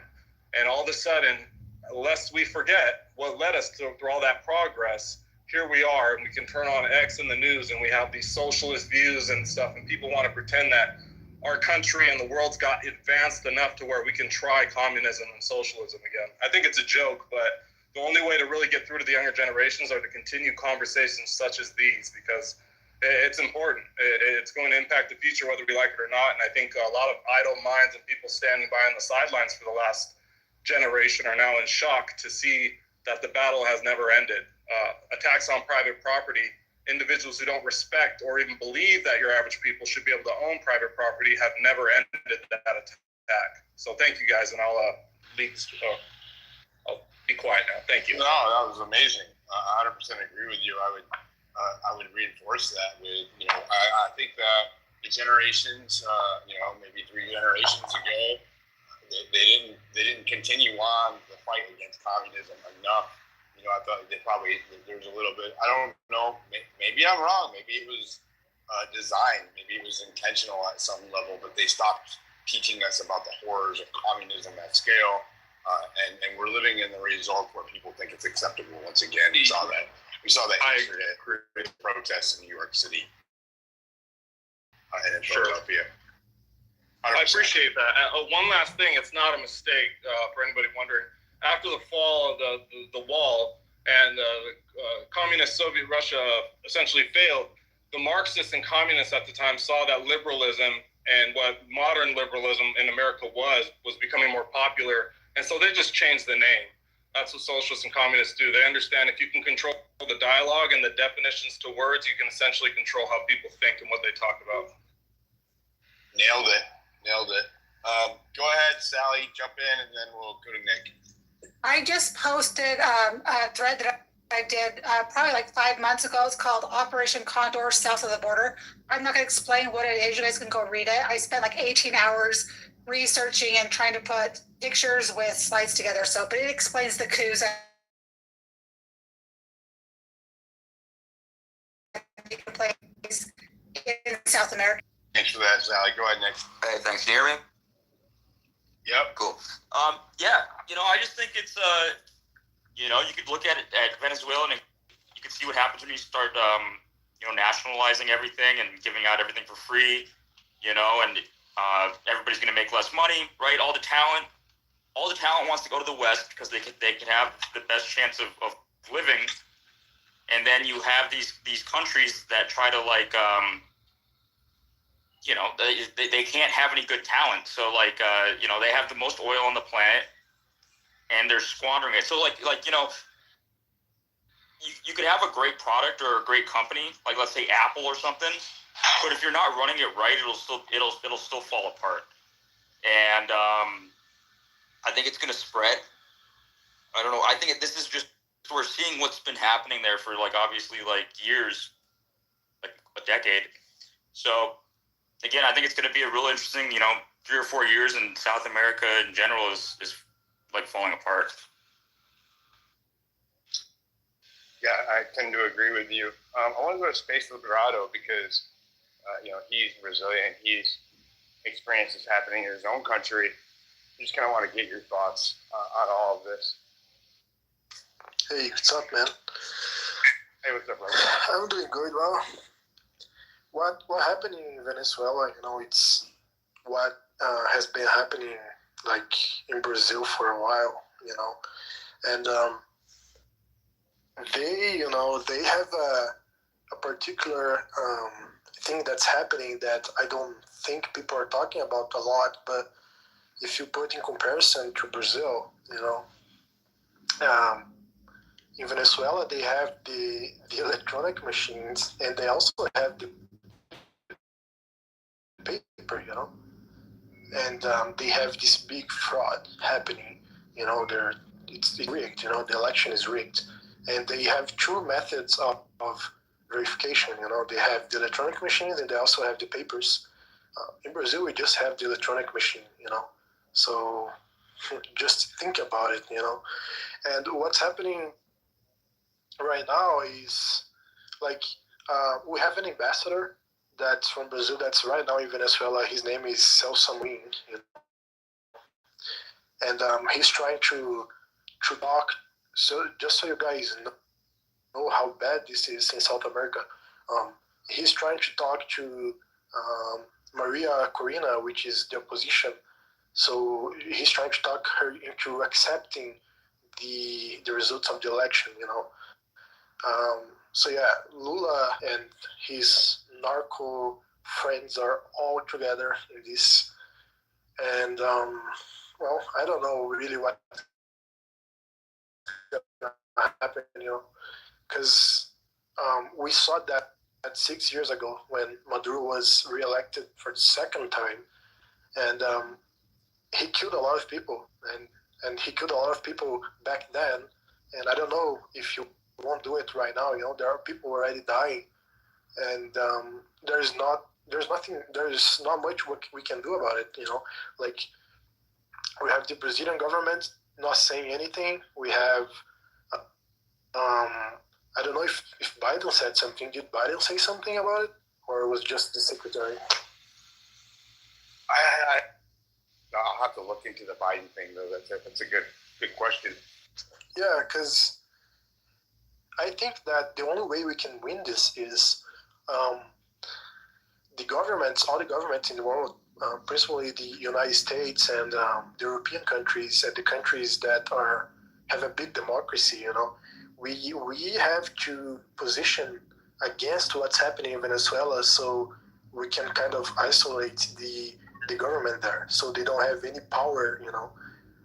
But United States it's the main country that should be doing that, because you guys are the biggest country, the biggest economy, have the biggest democracy. So I think you guys have the main thing to do, and go against this.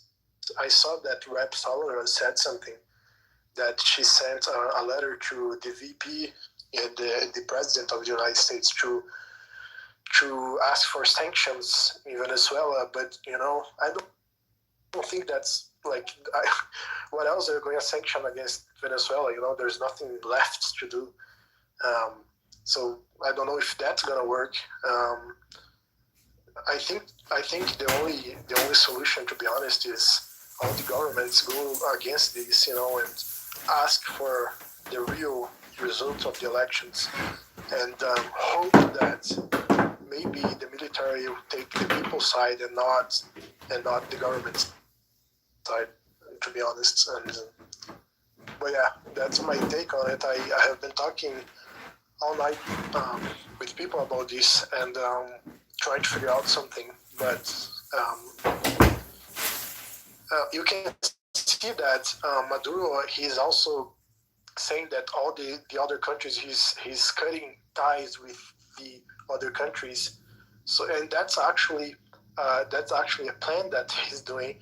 He's cutting ties with other countries. So, for example, if Maria Corina wants to go to other embassies and seek asylum in other embassies inside of Venezuela, she could do it like she's doing. Maybe I don't know if she's doing with Argentina, but she could do that with other countries, Brazil, other countries, United States, inside of Venezuela. But he's cutting ties with all the countries in South America, and he's demanding that all the ambassadors get out of the country, get out of Venezuela in 72 hours. So there's not going to be any embassy from other countries in Venezuela anymore. So Maria Corina is kind of stuck there. She doesn't have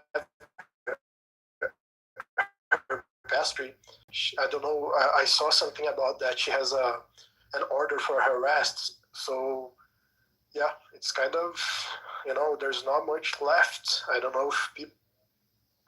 I see it. The only thing that can happen is the people take the power of the country, but I don't know if they're able to do that, because you saw them going to the streets. They just have pots, and this is Maria Corina's fault also, because in 2012 she was really forthcoming on and making guns, taking guns out of the population's hand. So now the population is suffering with that. I'm not gonna say that Maria Corina is right wing. I don't think she is. I think she's a kind of center left. Not socialist, but she's not right wing either. But she also has fault on this, because in 2012 she was pushing to take the guns out of people's hand in the whole country. And I hope Venezuela. Americans need to pay attention. Americans need to pay attention to the tactics, because the left wing here is calling for the very same results that we're seeing play out in Venezuela and also some of these other socialist countries. This is exactly what they want. They want to disarm us so that when they cheat, we cannot do anything about it. It's exactly what they want. Go ahead, Doc, and then we'll go to Adam. No, I don't know if people are seeing what I'm seeing, but at least on my feed, I see the people rising up. I see reports of police taking off their uniforms. I see reports of paramilitary forces abandoning their station as citizens burn their tanks, not tanks, armored vehicle. It seems to me that what has to happen here isn't the U.S. or some outside force telling Maduro, hey, you're a dead guy, you rigged the election, give it back. Even if they did that, I mean, Maduro's not inclined to listen to anybody besides Maduro. So what has to happen is what happened here in 1776. People have to get fed up enough, right, to go out and and take care of business. And it seems to me that's what's happening. And it seems to be a rising tide. So I'm hopeful. Yeah, someone just tagged me right as you were saying that in the Ryan Fournier post of the Venezuelan police officer taking off his uniform. We'll see if it sticks, man. You know what I mean? Like, I am highly skeptical when I see all of this happen out on social media. I watched the Brazilians have their January 8th, and I felt like it was going to be the same. And those.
is not which is.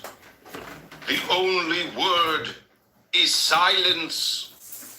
The only meaning of that word is not. Thoughts are false. Fatherhood is unity disguised as duality. Peace implies war. Power implies war. Harmony implies war. Victory implies war. Glory implies war. Foundation implies war. Alas, for the kingdom wherein all these are at war. That is not which is. The only word is silence. The only meaning of that word is not. Thoughts are false. Fatherhood is unity disguised as duality. Peace implies war. Power is war. Harmony implies war. Victory implies war. Glory implies war. Foundation implies war. Alas, for the kingdom wherein all these are at war. That is not which is. The only word is silence. The only meaning of that word is not. Thoughts are false. Fatherhood is unity disguised as duality. Peace implies war. Power implies war. Harmony implies war. Victory implies war. Glory implies war. Foundation implies war. Alas, for the kingdom wherein all these are at war. That is not which is. The only word is silence. The only meaning of that word is not. Thoughts are false. Fatherhood is unity disguised as duality. Peace implies war. Power implies war. Harmony implies war. Victory implies war. Glory implies war. Foundation implies war.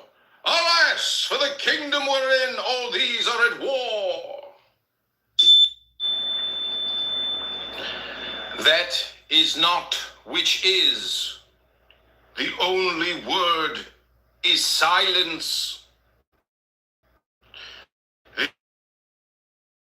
The only meaning of that word is not. Thoughts are false. Fatherhood is unity disguised as duality. Peace implies war. Power implies war. Harmony implies war. Victory implies. That is not which is. The only word is silence. The only meaning of that word is not. Thoughts are false. Fatherhood is unity disguised as duality. Peace implies war. Power implies war. Harmony implies war. Victory implies war. Glory implies war. Foundation implies war. Alas, for the kingdom wherein all these are at war. That is not which is. The only word is silence. The only meaning of that word is not. Thoughts are false. Fatherhood is unity disguised as duality. Peace implies war. Power implies war. Harmony implies war. Glory implies war. Foundation implies war. Alas, for the kingdom wherein all these are at war. That is not which is. The only word is silence. The only meaning of that word is not. Thoughts are false. Fatherhood is unity disguised as duality. Peace implies war. Power implies war. Harmony implies war. Victory implies war. Glory implies war. Foundation implies war. Alas, for the kingdom wherein all these are at war.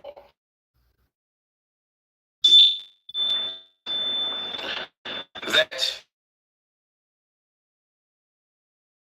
which is the only is silence is not. Thoughts are false. Fatherhood is unity disguised as duality. Peace implies war. Power implies war. Harmony implies war. Victory implies war. Glory implies war. Foundation implies war. Alas, for the kingdom wherein all these are at war. That is not which is. The only word is silence. The only meaning of that word is not. Thoughts are false. Fatherhood is unity disguised as duality. Peace implies war. Power implies war. Harmony implies war. Victory implies war. Glory implies war. Foundation implies war. Alas, for the kingdom wherein all these are at war.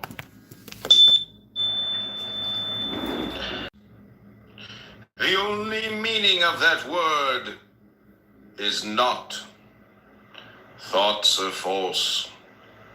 Fatherhood is unity disguised as duality. Peace implies war. Power implies war.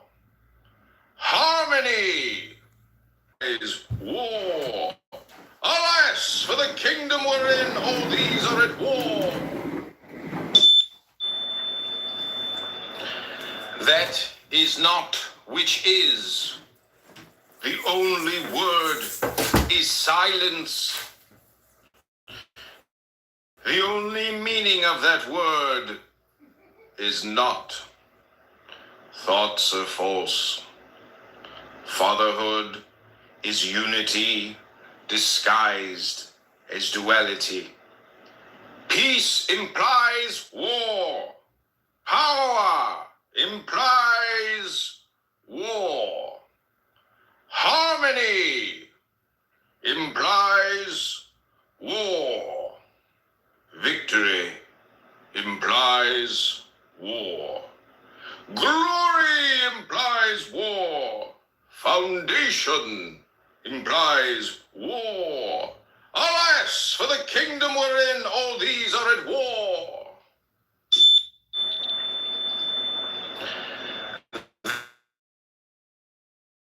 That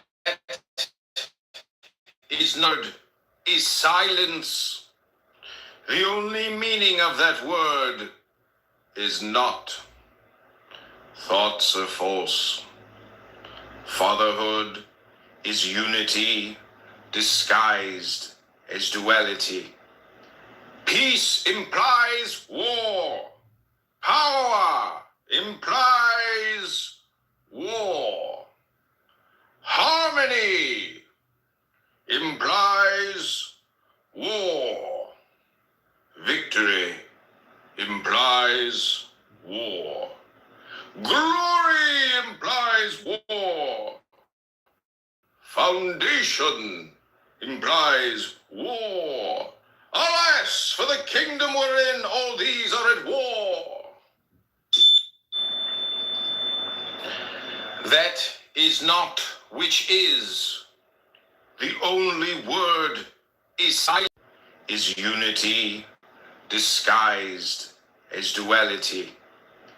Peace implies war. Power implies war. Harmony implies war. Victory implies war. Glory implies war. Foundation implies war. Alas, for the kingdom wherein all these are at war. That is not which is. The only word is silence. The only meaning of that word is not. Thoughts are false. Fatherhood is unity disguised as duality. Peace implies war.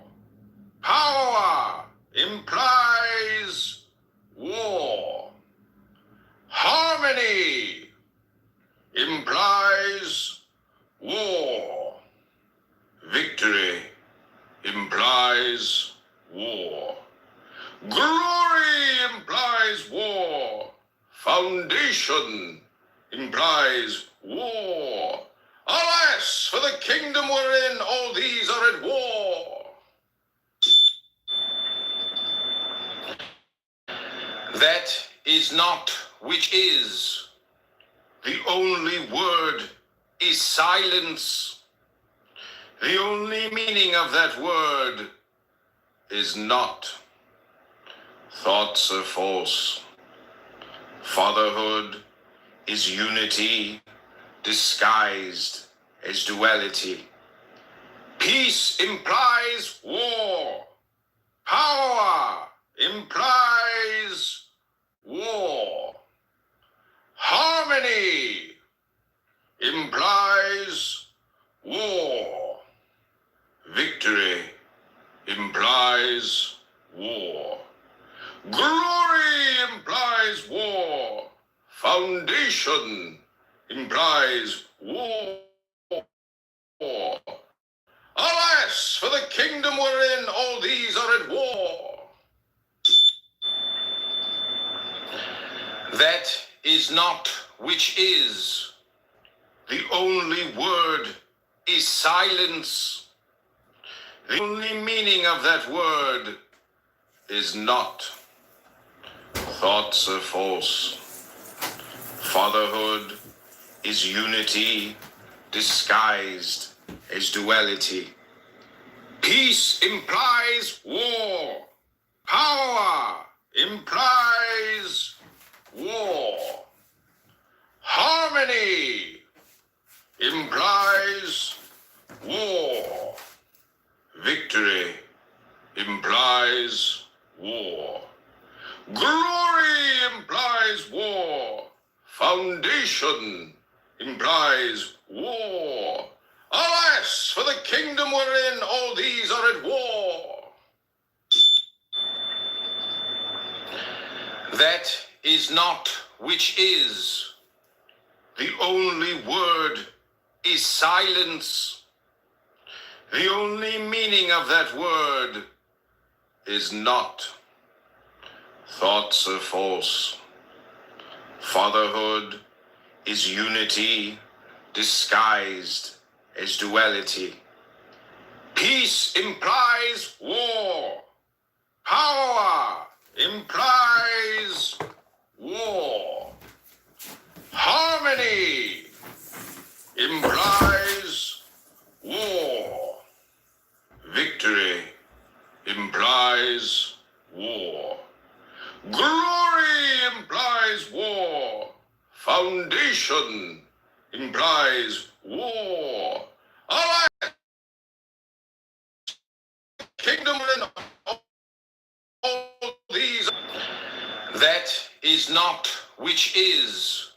The only word is silence. The only meaning of that word is not. Thoughts are false. Fatherhood is unity disguised as duality. Peace implies war. Power implies war. Harmony implies war. Victory implies war. Glory implies war. Foundation implies war. Alas, for the kingdom wherein all these are at war. That is not which is. The only word is silence. The only meaning of that word is not. Thoughts are false. Fatherhood is unity disguised as duality. Peace implies war. Power implies war. Harmony implies war. Victory implies war. Glory implies war. Foundation implies war. Alas, for the kingdom wherein all these are at war. That is not which is. The only word is silence. The only meaning of that word is not. Thoughts are false. Fatherhood is unity disguised as duality. Peace implies war. Power implies war. Harmony implies war. Victory implies war. Glory implies war. Foundation implies war. Alas, for the kingdom wherein all these are at war. That is not which is.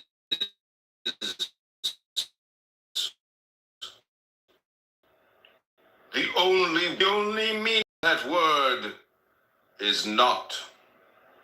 Thoughts are false. Fatherhood is unity disguised as duality. Peace implies war. Power implies war. Harmony implies war. Victory implies war. Glory implies war. Foundation implies war. Alas, for the kingdom wherein all these are at war. That is not which is. The only word is silence. The only meaning of that word is not. Thoughts are false. Fatherhood is unity disguised as duality.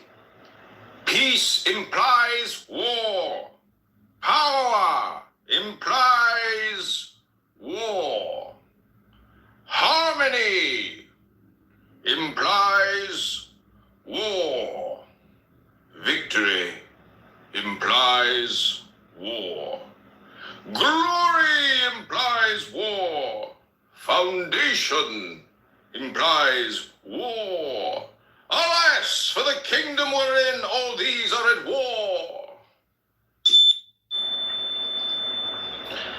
That is not which is. The only word is silence. The only meaning of that word is not. Thoughts are false. Fatherhood is unity disguised as duality. Peace implies war. Power implies war. Harmony implies war. Victory implies war. Glory implies war. Foundation implies war. Alas, for the kingdom wherein all these are at war. That is not which is. The only word is silence. The only meaning of that word is not. Thoughts are false. Fatherhood is unity disguised as duality. Peace implies war. Power implies war. Harmony implies war. Victory implies war. Glory implies war. Foundation implies war. Alas, for the kingdom wherein all these are at war. That is not which is. The only word is silence. The only meaning of that word is not. Thoughts are false. Fatherhood is unity disguised as duality. Peace implies war. Power implies war. Harmony implies war. Victory implies war. Glory implies war. Foundation Foundation implies war. Alas, for the kingdom wherein all these are at war. That is not which is. The only word is silence. The only meaning of that word is not. Thoughts are false. Fatherhood is unity disguised as duality. Peace implies war. Power implies war. Harmony implies war. Victory implies war. Glory implies war. Foundation implies war. Alas, for the kingdom wherein all these are at war. That is not which is. The only word is silence. The only meaning of that word is not. Thoughts are false. War, power, implies war. Harmony implies war. Victory implies war. Glory implies war. Foundation implies war. Alas, for the kingdom wherein all these are at war. That is not which is. The only word is silence. The only meaning of that word is not. Thoughts are false. Fatherhood is unity disguised as duality. Peace implies war. Power implies war. Harmony implies war. Victory implies war. Glory implies war. Foundation implies war. Alas, for the kingdom wherein all these are at war. That is not which is. The only word is silence.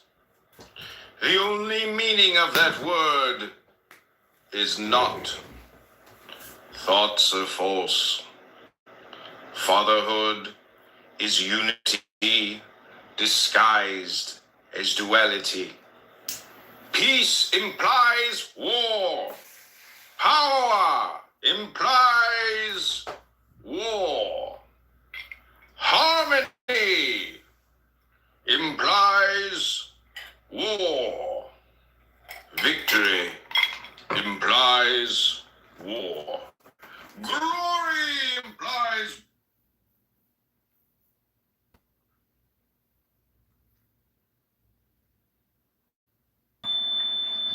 I want to welcome you back from Donald Trump in Scotland. Welcome back, everyone. This is your good friend Donald Trump.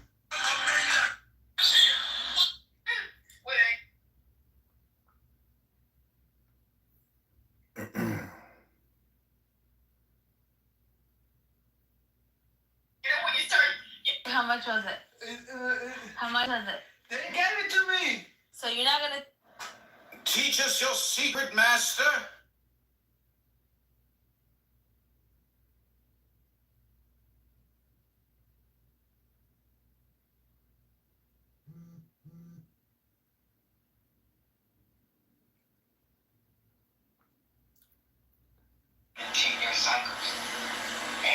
I don't care what anyone says.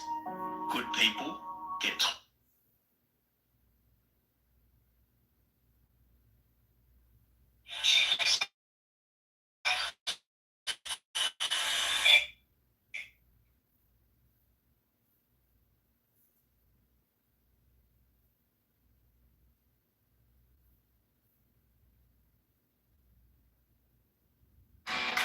ebook Solopreneur for $1 per month for mobile only. Sign up today. Replace social media with these book summaries. And here's the thing.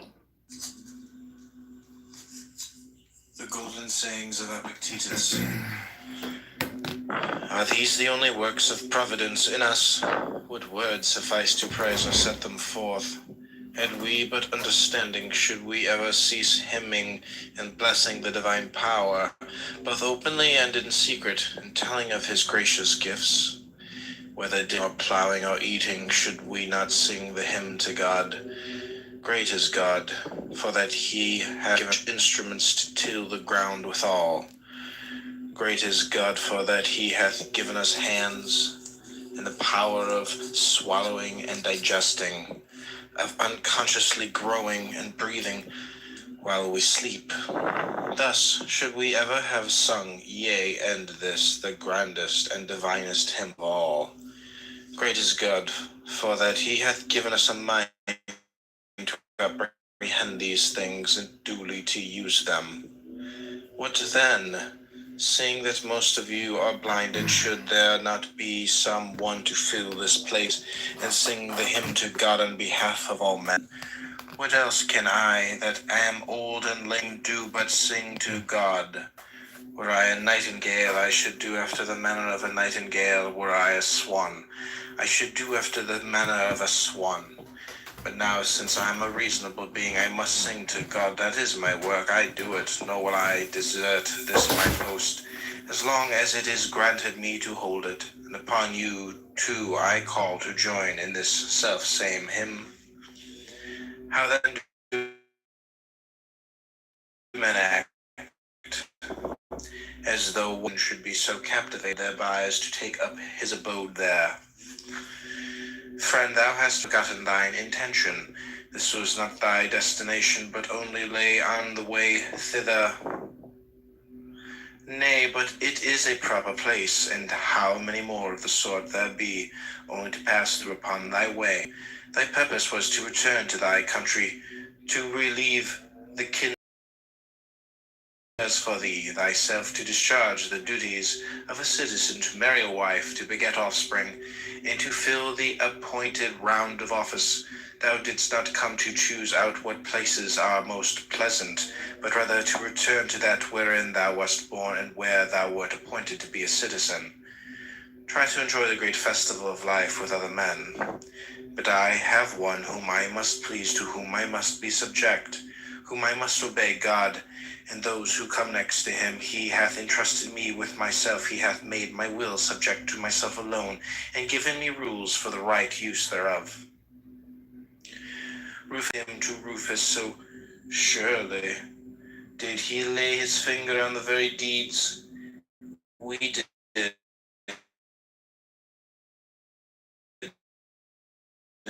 So surely display the faults. Had it been possible, Epictetus, I would have made of thine and thy possessions free and unimpeded, but as it is, be not deceived. It is not thine own, it is but finely tempered clay. Since then this I could not do. I have given thee a portion of myself and the power of desiring and declining and pursuing and avoiding. And thou shalt not blame or flatter any. What then seemeth this to thee a little thing? God forbid evil spoken of. For me, you know yourself what you are worth in your own eyes, and at what price you will sell yourself, for men sell themselves at various prices. This was why when Florus Agrippinus replied, appear by all means, and when Florus inquired, but why do not you appear? Because I do not even consider. The philosophers would have us first learn that there is a God, and that his providence directs the universe. Further, that to hide from him not only one's acts, but even one's thoughts and intentions is impossible. Secondly, what the nature of God is, whatever the nature is discovered to be, the man ease and his might made like to him. If the divine is faithful, he also must be faithful. If free, he also must be free. If beneficent, he also must be beneficent. If magnanimous, he also must be magnanimous. Thus, as an imitator of God, must he follow him in every deed and word. If I show you that you lack just what is most important and necessary to happiness, that hitherto your attention has been bestowed on everything rather than that which claims it most, and to crown all, that you know neither what God nor man is, neither what God nor evil is, why, that you are ignorant of everything else, perhaps you may bear to be told, but to hear that you know nothing of yourself, how could you submit to that? How could you stand your ground and suffer that to be proved? Clearly not at all. You instantly turn away in wrath. Yet what harm have I done you? Unless indeed the mirror harms the ill-favored man by showing him to himself just as he is, unless the physician can be thought to insult his patient when he... Do you suppose there is nothing new? Why, you have a few. Eat nothing today and drink only water. Yet no one says what an insufferable man. Your desires are inflamed, your instinct action are weak and low, your aims are inconsistent, your impulses are not in harmony with nature, your opinions are rash and false. He forthwith goes away and complains that you have insulted him. Your way of life resembles a fair. The flocks and herds are passed along to be sold, and the greater part of the crowd to buy and sell. But there are some few who come only to look at the fair, to inquire how and why it is being held, on what authority and with what object. So too in this great fair of life, some, like the cattle, trouble themselves about nothing but the fodder. Know all of you, who are busied about land, slaves, and public posts, that there are nothing but fodder. Some few things are attending the fair, who love to contemplate what the world is, what he that administers it. Can there be no administrator? Is it possible that while neither city nor household could endure even for a moment without one to administer and see to its welfare, this fabric so fair, so vast, should be administered in order so harmonious, without a purpose, and by blind chance? There is therefore an administrator. What is his nature, and how much and how does he administer? Who are we that are his children, and what work were we born to perform? Have we any close connection or relation with him or not? Such are the impressions of the few of whom I speak. This woman And was filming at further, the they gym when apply someone themselves accidentally walked solely into to frame. considering and examining the great assembly before they depart. While they are derided by the multitude, so are the lookers on by the traders. Hey, wake up. This is a Aye, and if the kidnapping. beast had any sense, they would deride those who thought much of anything but fodder. I think I know This now, is just a regular but I ice never knew cube, before, and if I the drop it meaning into of the water, common saying, a fool you can neither bend it nor floats. break. Pray heaven I may never have a wise fool for my friend. There is nothing more intractable, my resolve is fixed. Why, so madmen say too, but the more firmly they believe in the delusions, the more they stand in need of treatment. Oh, what shall I see Athens and its Acropolis again?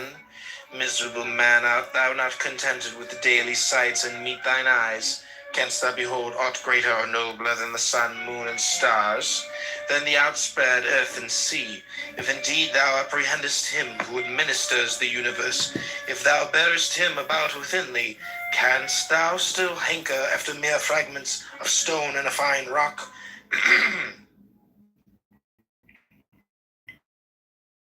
When thou art about to bid farewell to the sun and moon itself, wilt thou sit down and cry like a child?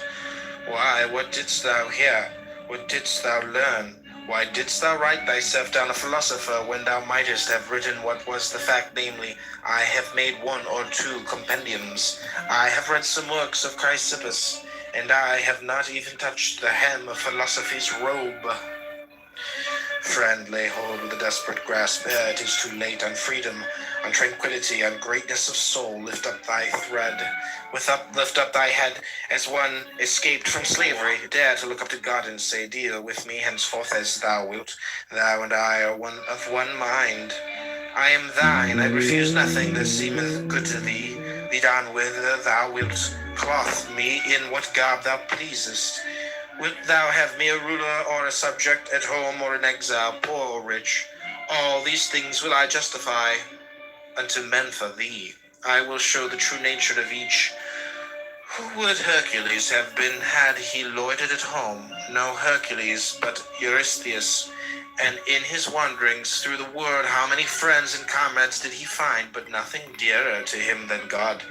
Wherefore he was believed to be God's son, as indeed he was. So then, in obedience to him, he went about delivering the earth from injustice and lawlessness. But thou art not Hercules, thou sayest, and canst not deliver others from their iniquity, not even Theseus to deliver the soil of Attica from its monsters. Put away thine own, cast forth thence from thine own mind, that robbers and monsters but fear, desire, envy, malignity, avarice, effeminacy, intemperance, and these may not be cast out except by looking to God alone, by fixing thy affections on him only, and by consecrating thyself to his commands. If thou choosest aught else, with sighs and groans thou wilt be forced to follow a might greater than thine own, ever seeking tranquillity without, and never able to attain unto her, for thou seekest her where she is not to be found, and where she is, there thou seekest her not. If a man would pursue philosophy, his first task is to throw away conceit, for it is impossible for a man to begin to learn what he has a conceit that he already knows. For it is impossible for a man to begin to learn what he has a conceit, that he already knows. Give me but one young man that has come to the school with this intention, who stands forth a champion of this cause, and says, all else I renounce, content if I am but able to pass my life free from hindrance and trouble, to raise my head aloft and face all things as a free man, to look up to heaven and as a friend of God fearing. Nothing that may come to pass, point out such a one to me, that I may say, enter, young man, into possession of that which is thine own, for thy lot is to adorn philosophy. Thine are these possessions, thine these books, these discourses. And when our champion has duly exercised himself in this part of the subject, I hope he will come back to me and say, what I desired is to be free from passion and from perturbation, as one who grudges no pains in the pursuit of piety and philosophy. What I desire is to know my duty to the gods, my duty to my parents, to my brothers, to my country, to my strangers.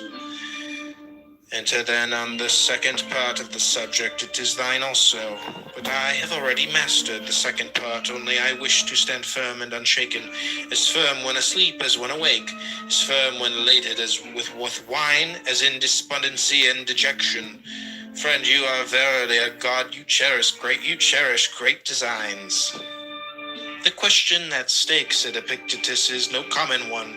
It is this, are we in our senses, or are we not?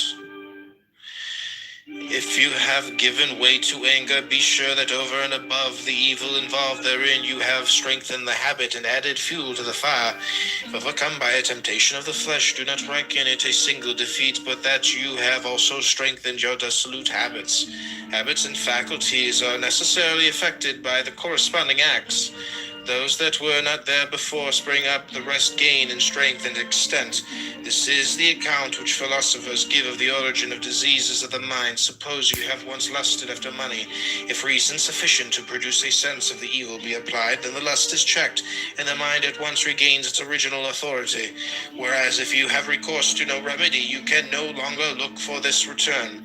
On the contrary, the next time it is excited by the corresponding object, the flame of desire leaps up more quickly than before. By frequent repetition, the mind in the long run becomes callous, and thus this mental disease produces confirmed avarice. One who has had fever, even when it has left him, is not in the same condition of health as before, unless indeed his cure is complete. Something of the same sort is true also of diseases of the mind. Behind there remains a legacy of traces and of blisters, and unless these are effectually erased, subsequent blows on the same spot will produce no longer mere blisters, but sores. If you do not wish to be prone to anger, do not feed the habit. Give it nothing which may tend to its increase. At first keep quiet and count the days when you were not angry. You used to be angry every day, then every other day, next every 2, next every 3 days, and if you succeed in this in 30 days, sacrifice to the gods in thanksgiving. How then may this be attained? Resolve now, if never before, to prove thyself to thyself. Resolve to show thyself fair in God's sight. Long to be pure with thine own pure self and God.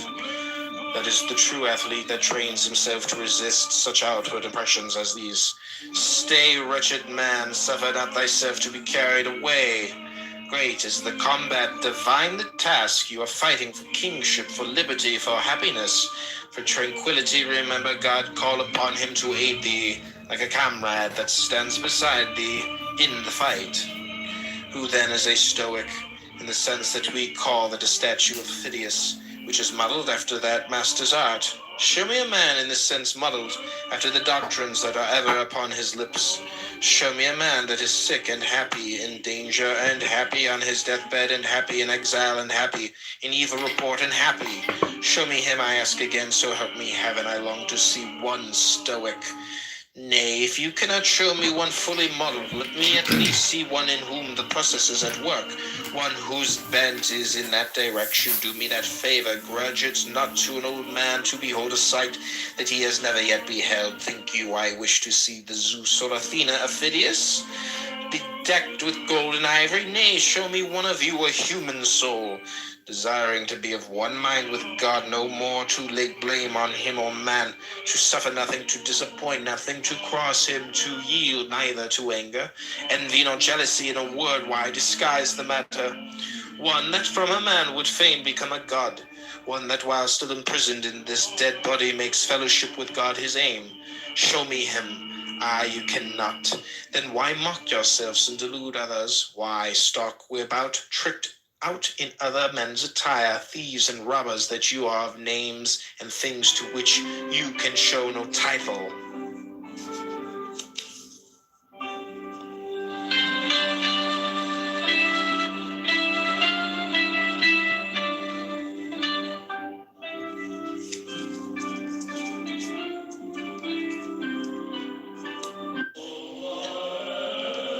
But God hath introduced man to be a spectator of himself and of his works, and not a spectator only, but also an interpreter of them. Wherefore it is a shame for man to begin and to leave off where the brutes do. Rather he should begin there, and leave off where nature leaves off in us, and that is at contemplation and understanding, and a manner of life that is in harmony with herself. See then that ye die not without being spectators of these things.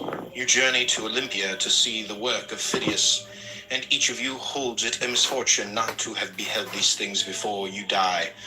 Whereas when there is no need even to take a journey, but you are on the spot with the works before you, have you no care to contemplate and study these?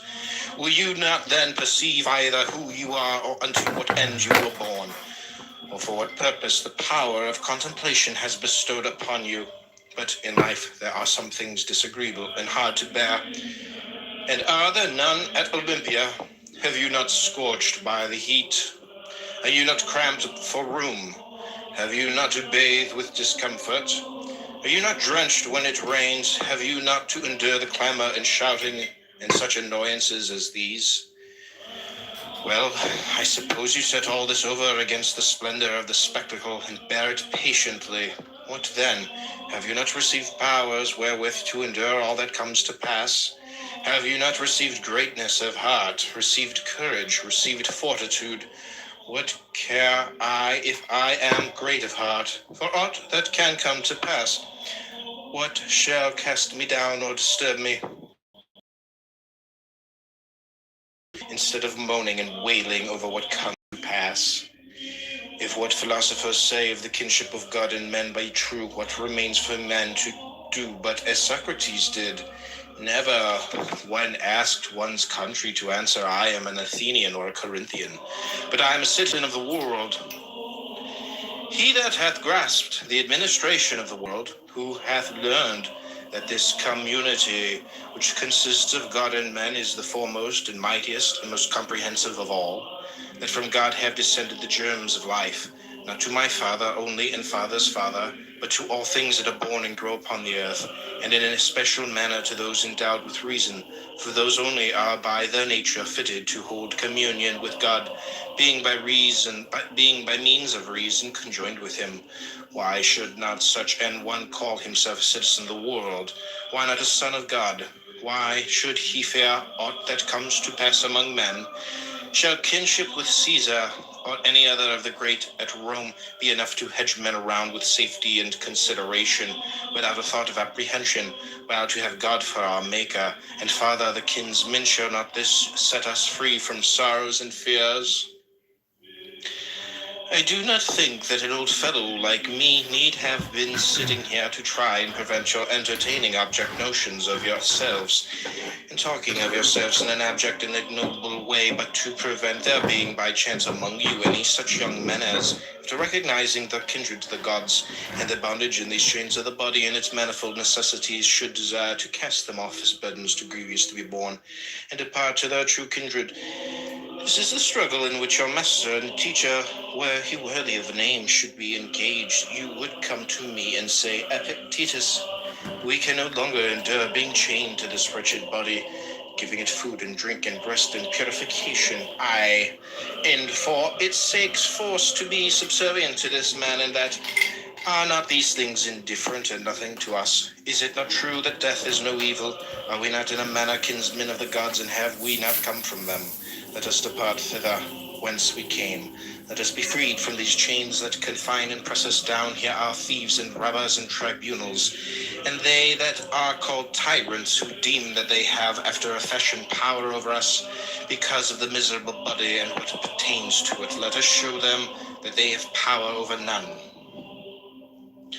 And to this I reply, friends, wait for God.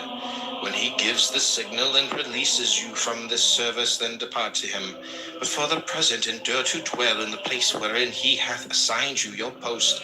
Short indeed is the time of your habitation therein, and easy to those that are thus minded. What tyrant, what robber, what tribunals have any terrors for those who thus esteem the body and all that belong to it as of no account?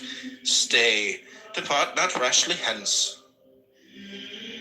Something like that is what should pass between a teacher and ingenious youths. As it is, what does pass? The teacher is a lifeless body, and you are lifeless bodies yourselves.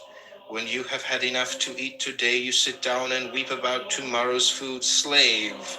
If you have it, well and good. If not, you will depart. The door is open. Why lament? What further room is there for tears? What further occasion for flattery? Why should one envy another? Why should you stand in awe of them that have much or are placed in power, especially if they be at all so strong and passionate? Why, what should they do to us?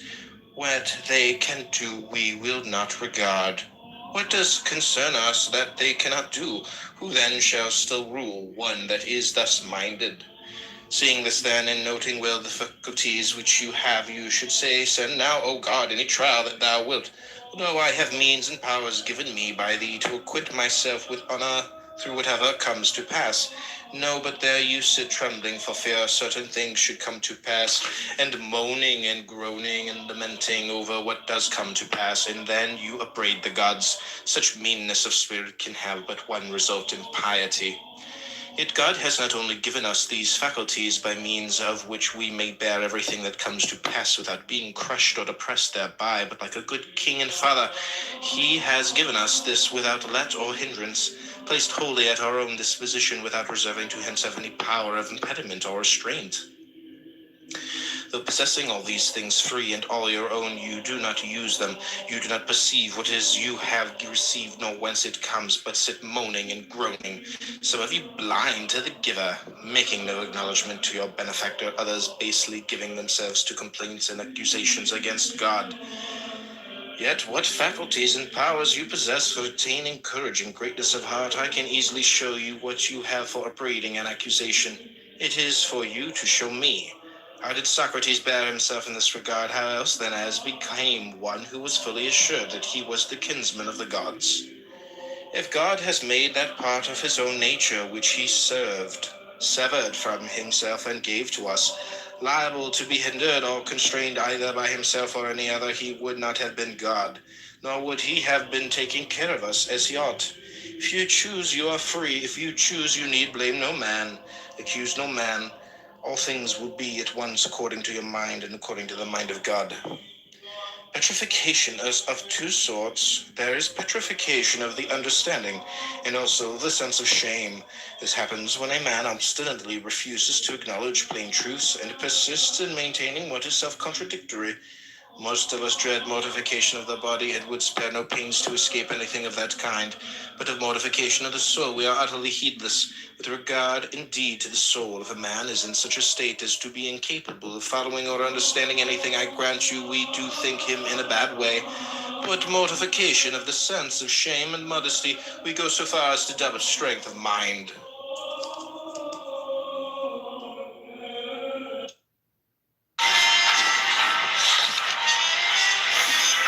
Get a quote at lemonade.com. Stinky pits and feet? Well, I'm a board certified dermatologist and I've got the fix with Native's new whole body deodorant. Imagine 72-hour odor protection. I'm talking head to toe freshness. Yes, even those privates and feet. If you have assumed a character beyond your strength, you have played a poor figure in that, and neglected one that is within your powers. Fellow, you have come to blows at home with a slave. You have turned the household upside down and thrown the neighborhood into confusion. Do you come to me then with airs of assumed modesty? Do you sit down like a sage and criticize my explanation of the readings and whatever idle babble you say has come into my head? Have you come full of envy and dejected because nothing is sent you from home, and while the discussion is going on, do you sit brooding on nothing but how your father or your brother are disposed towards you? What are they saying about me here? About me there?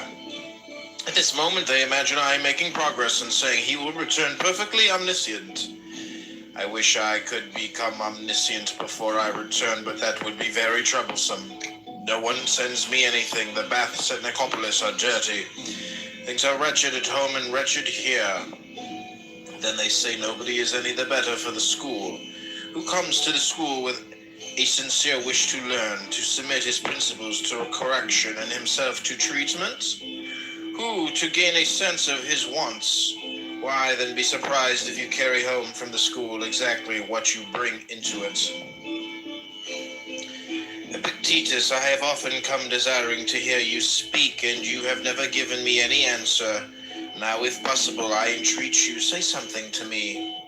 Is there, do you think, replied Epictetus, an art of speaking as of other things? If it is to be done skillfully and with profit to the hearer, yes. And are all profited by what they hear, or only some among them? So that it seems there is an art of hearing as well as of speaking. To make a statue needs skill, to view a statue aright needs skill also, admitted. And I think all will allow that one who proposes to hear philosophers speak needs a considerable training in hearing. Is that not so? Then tell me, on what subject are you able to hear me? Why on good and evil? The good and evil of what? A horse, an ox? No, of a man. Do we know then what man is? What his nature is? That is the idea we have of him. And are our ears practiced in any degree on the subject? Nay, do you understand what nature is? Can you follow me in any degree when I say that I shall have to use demonstration? Do you understand what demonstration is? What true or false is? Must I drive you to philosophy? Show me what good I am to do by discoursing with. Rouse my desire to do so. The sight of the pasture it loves stirs in the sheep the desire to feed. Showed a stone or a bit of bread and it remains unmoved. Thus we must also have certain natural desires, and one that moves us to speak when we find a listener that is worth his salt, one that himself stirs the spirit. But if he sits by like a stone or a tuft of grass, how can he rouse a man's desire? Then you will say nothing to me. I can only tell you this, that one who knows not who he is and to what end he was born, what kind of world this is, and with whom he is associated therein, one who cannot distinguish good and evil, beauty and foulness, truth and falsehood, will never follow reason in shaping his desires and impulses and repulsions, nor yet, in a sense, denial or suspension of judgment, but will in one word go about deaf and blind, thinking himself to be somewhat, and then he is in truth of no account. Is there anything new in all this? Is not this ignorance the cause of all the mistakes and mischances of men since the human race began. This is all I have to say to you, and even this against the grain. Why? Because you have not stirred my spirit, for what can I see in you to stir me? As a spirited horse will stir a judge of horses? Your body that you maltreat, your dress that is luxurious, your behavior, your look, nothing whatever. When you want to hear a philosopher, do not say you say nothing to me. Only show yourself worthy or fit to hear, and then you will see how you will move the speaker.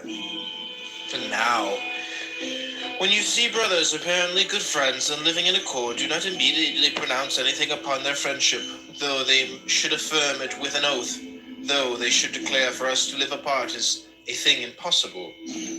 For the heart of a bad man is faithless, unprincipled, inconstant. Now overpowered by one impression, now by another. Ask not the usual questions. Were they born of the same parents, reared together and under the same tutor? But ask this only, in what they place their real interest, whether in outward things or in the will. If in outward things, call them not friends, any more than faithful, constant, brave, or free. Call them not even human beings if you have any sense. But should you hear that these men hold the good to lie only in the will, only in rightly dealing with the things of sense, take no more trouble to inquire whether they are father and son or brothers or comrades of long standing, but sure of this one thing, pronounce as boldly that they are friends as that they are faithful and just. For where else can friendship be found than where modesty is, where there is an interchange of things fair and honest, and of such only? No man can rob us of our will, no man can lord it over that. When disease and death overtake me, I would fain be found engaged in the task of liberating mine own will from the assaults of passion, from hindrance, from resentment, from slavery. Thus would I fain be found employed, so that I may say to God, have I in aught transgressed thy commands? Have I in aught perverted the faculties, the senses, the natural principles that thou didst give me? Have I ever blamed thee or found fault with thine administration? When it was thy good pleasure, I fell sick, and so did other men, but my will consented.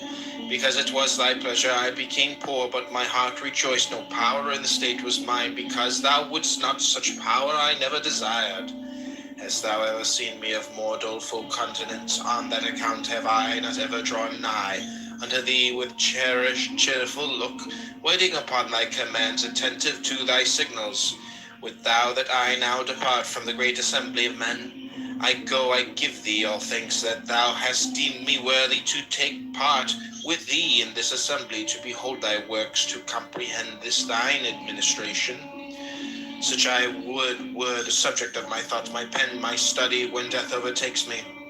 Seemeth it nothing to you, never to accuse, never to blame, either good or man, to wear ever the same countenance in going forth as in coming in?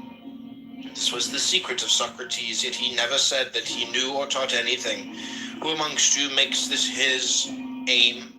Were it indeed so, you would gladly endure sickness, hunger, aye, death itself. How are we constituted by nature, to be free, to be noble, to be modest?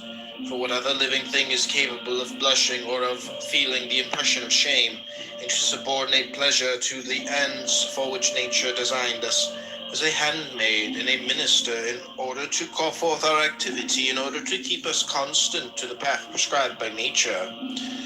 The husband deals with land, the physicians and trainers with the body, the wise man with his own mind. Which of us does not admire what Lycurgus the Spartan did? The young citizen had put out his eye and been handed over to him by the people to be punished as his own discretion. Lycurgus abstained from all vengeance, but on the contrary instructed him and made a good man of him. Producing him in the public, in the theatre, he said to the astonished Spartans, I received this young man at your hands full of violence and wanton insolence. I restore him to you in his right mind and fit to serve his country. A money changer may not reject Caesar's coin, nor may the seller of herbs, but must, when once the coin is shown, deliver what is sold for it, whether he will or no. So is it also with the soul. Once the good appears, it attracts towards itself, evil repels. But a clear and certain impression of the good the soul will never reject any more than men do Caesar's coin, and this hangs every impulse alike of man and God. As to what common sense was, Epictetus replied, as that may be called a common ear which distinguishes only sounds, while that which distinguishes musical notes is not common, but produced by training. So there are certain things which men not entirely perverted see by the natural principle common to all. Such a constitution of the mind is called common sense. Canst thou judge men? Then make us imitators of thyself, as Socrates did. Do this, do not do that, else will I cast thee into prison. This is not governing men like reasonable creatures. Say rather, as God hath ordained, so do, else thou wilt suffer chastisement and loss. Askest thou what lost? None other than this, to have left undone what thou shouldst have done, to have lost the faithfulness, the reverence, the modesty that is in thee. Greater loss than this seek not to find. His son is dead. What has happened? His son is dead. Nothing more, nothing. His ship is lost. What has happened? His ship is lost. He has been haled to prison. What has happened? He has been haled to prison. But that any of these things are misfortunes to him. He's an addition with every one makes of his own, but you say God is unjust in this way. Why? For having given thee endurance and greatness of soul? For having made such things to be no evils? For placing happiness within thy reach even when enduring them? For opening unto thee a door when things make not for thy good? Depart, my friend, and find no fault. You are sailing to Rome, and you tell me to obtain the post of governor of Gnosis. You are not content to stay at home with the honors you had before. You want something on a larger scale and more conspicuous. But when did you ever undertake a voyage for the purpose of reviewing your own principles and getting rid of any of them that proved unsound? Whom did you ever visit for that object? What time did you ever set yourself for that? What age run over the times of your life by yourself, if you are ashamed before me? Did you examine your principles when a boy? Did you not do everything just as you do now? Or when you were a stripling, attending the school of oratory and practicing the art yourself, what did you ever imagine you lacked? And when you were a young man, entered upon public life, and were pleading causes and making a name, who any longer seemed equal to you? And at what moment would you have endured another examining your principles and proving that they were unsound? What then am I to say to you, help me in this matter? You cry, ah! For that I have no rule, and neither did you, if that was your object, come to me as a philosopher, but as you might have gone to an herb saddler or a cobbler. What do philosophers have rules for then? Why, that whatever may be tied, our ruling faculty may be as nature would have it, and so remain. Think you this a small matter? Not so, but the greatest thing there is. Well, does it need but a short time? Can it be grasped by a passer-by? Grasp it if you can. Then you will say, yes, I met Epictetus. I, just as you might a statue or a monument, you saw me. That is all. But a man who meets a man is one who learns the other's mind and lets him see his in return. Then my mind, show me yours, and then go and say that you met me. Let us try each other. If I have any wrong principle, rid me of it. If you have, out with it. That is what meeting a philosopher means. Not so. You think this is only a flying visit. While we are hiring the ship, we can see Epictetus too. Let us see what he has to say, then on leaving you cry out on Epictetus for a worthless fellow, provincial and barbarous of speech. What else indeed did you come to judge of? Whether you will or not, you are poorer than I. What then do I lack? What you have not, constancy of mind, such as nature would have it be. Tranquility. Patron or no patron, what care I? But you do care. I am richer than you. I am not racked with anxiety as to what Caesar may think of me. Flatter none on that account. This is what I have instead of vessels of gold and silver. Your vessels may be of gold, but your reason, your principles, your accepted views, your inclinations, your desires are of earthenware. To you all you have seems small, to me all I have seems great. Your desire is insatiable, mine is satisfied. See children thrusting their hands into a narrow-necked jar and striving to pull out the nuts and figs it contains.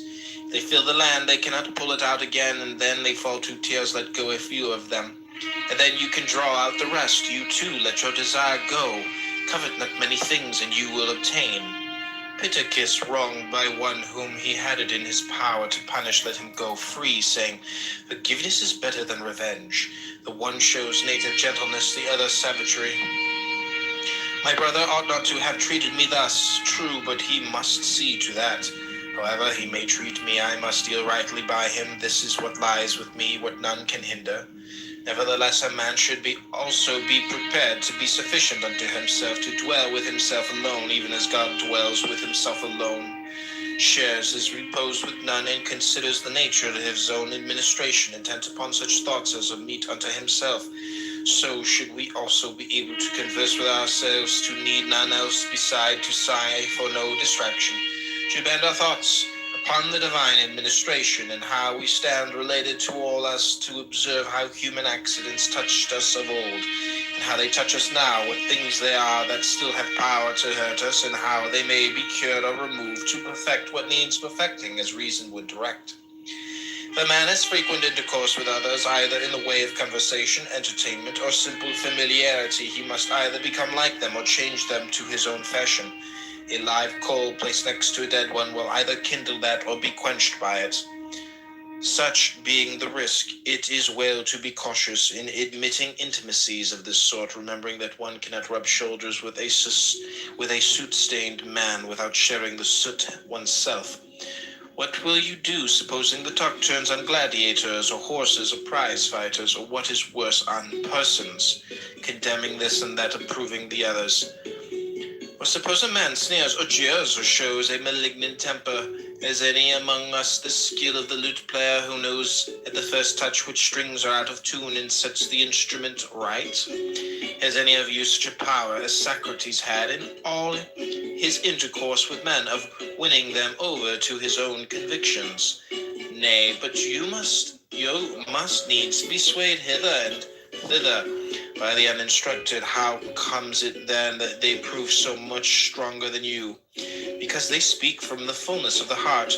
Their low, corrupt views are their real convictions, whereas your fine sentiments are but from the lips outwards. That is why they are so nerveless and dead. It turns one's stomach to listen to your exaltations and hear of your miserable virtue, that you prate up and down. Thus it is that the vulgar prove too strong for you. Everywhere strength, everywhere victory waits your conviction. In general, any methods of discipline applied to the body which tend to modify its desires or repulsions are good for ascetic ends, but if done for display, they betray at once a man who keeps an eye on an outward show, who has an ulterior purpose and is looking for spectators to shout, "Oh, what a great man!" This is why Apollonius so well said, if you are bent upon a little private discipline, wait till you are choking with heat some day, then take a mouthful of cold water and spit it out again and tell no man. Study how to give as one that is sick, that thou mayest hereafter give as one that is whole. Fast, drink water, only abstain altogether from desire, that thou mayest hereafter conform thy desire to reason. Thou wouldst do good unto men, then show them by thine own example what kind of men philosophy can make, and cease from foolish trifling.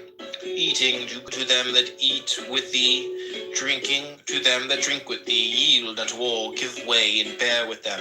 Thus shalt thou do them good, but vent not upon them thine own evil humor. Even as bad actors cannot sing alone, but only in chorus, so some cannot walk alone.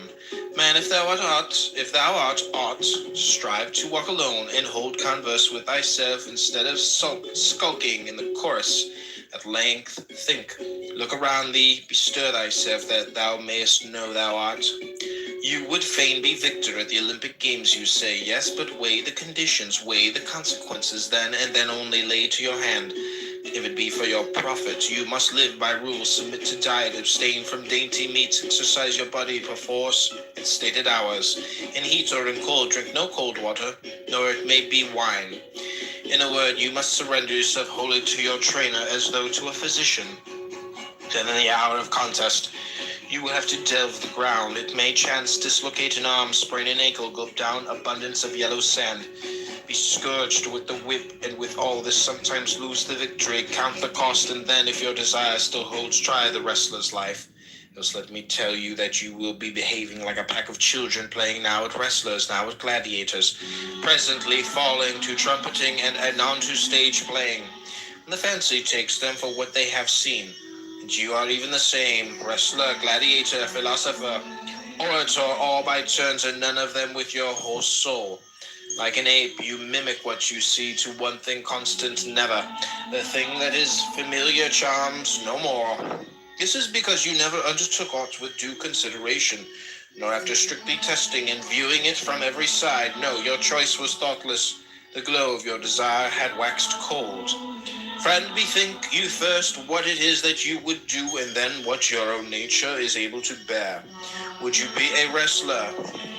Consider your shoulders, your thighs, your loins. Not all men are formed to the same end. Think you to be a philosopher while acting as you do? Think you can go on thus eating, thus drinking, giving way in like manner to wrath and to displeasure? Nay, you must watch, you must labor, overcome certain desires. Quit your familiar friends, submit to be despised by your slave, to be held in derision by them that meet you, to take the lower place in all things, in office and positions of authority in courts of law. Weigh these things fully, and then, if you will, lay to your hand, if as the price of these things you would gain freedom, tranquility, and passionless serenity. He that hath no musical instruction is a child in music. He that hath no letters is a child in learning. He that is untaught is a child in life. Can any profit be derived from these men? Aye, from all. What, even from a reveler? Why, tell me what profit a wrestler gains from him who exercises him beforehand. The very greatest, he trains me in the practice of endurance, of controlling my temper, of gentle ways, you deny it. What, the man who lays hold of my neck and disciplines loins and shoulders does me good, while he that trains me to keep my temper does me none? This is what it means, that knowing how to gain advantage from men is my neighbor bad. Bad to himself, but good to me. He brings my good temper, my gentleness into play. Is my father bad? Bad to himself, but good to me. This is the rod of Hermes. Touch what you will with it, they say, and it becomes gold. Nay, but bring what you will, and I will transmute it into good. Bring sickness, bring death, bring poverty, and reproach, bring trial for life. All these things through the rod of Hermes shall be turned to profit. Till then, these sound opinions have taken firm root in you, and you have gained a measure of strength for your security. I counsel you to be cautious in associating with the uninstructed. Else whatever impressions you receive upon the tablets of your mind in the school will day by day melt and disappear. Wax and sun withdraw then somewhere far from the sun while you have these waxen sentiments. We must approach this matter in a different way. It is great and mystical. It is no common thing nor given to every man. Wisdom alone, it may be, will not suffice for the care of youth. A man needs also a certain measure of readiness and aptitude for the office, aye, and certain bodily qualities.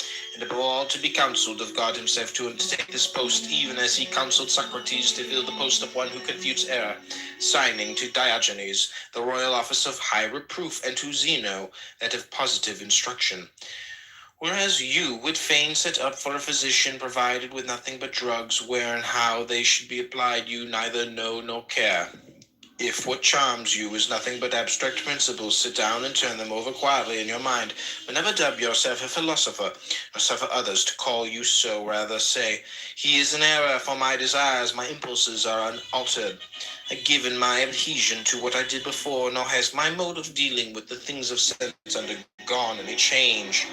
When a friend inclined to cynic views asked Epictetus what sort of person a true cynic should be, requesting a general sketch of the system, he answered, we will consider that at leisure. At present I content myself with saying this much. If a man put his hands to so weighty a matter without God, the wrath of God abides upon him.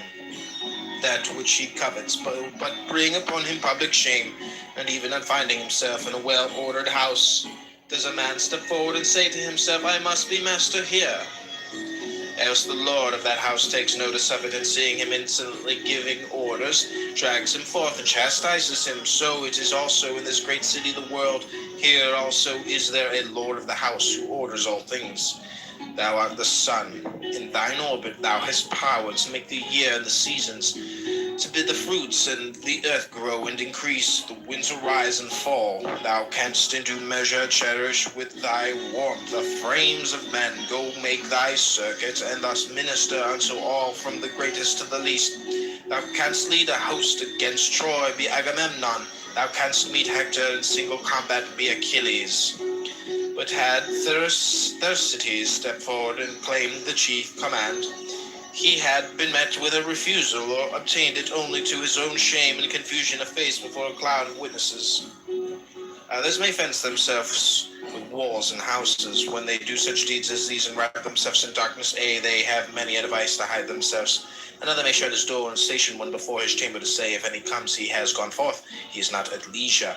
But the true cynic will have none of these things. Instead of them, he must wrap himself up in modesty, else he will bring about himself to shame, and naked under the open sky.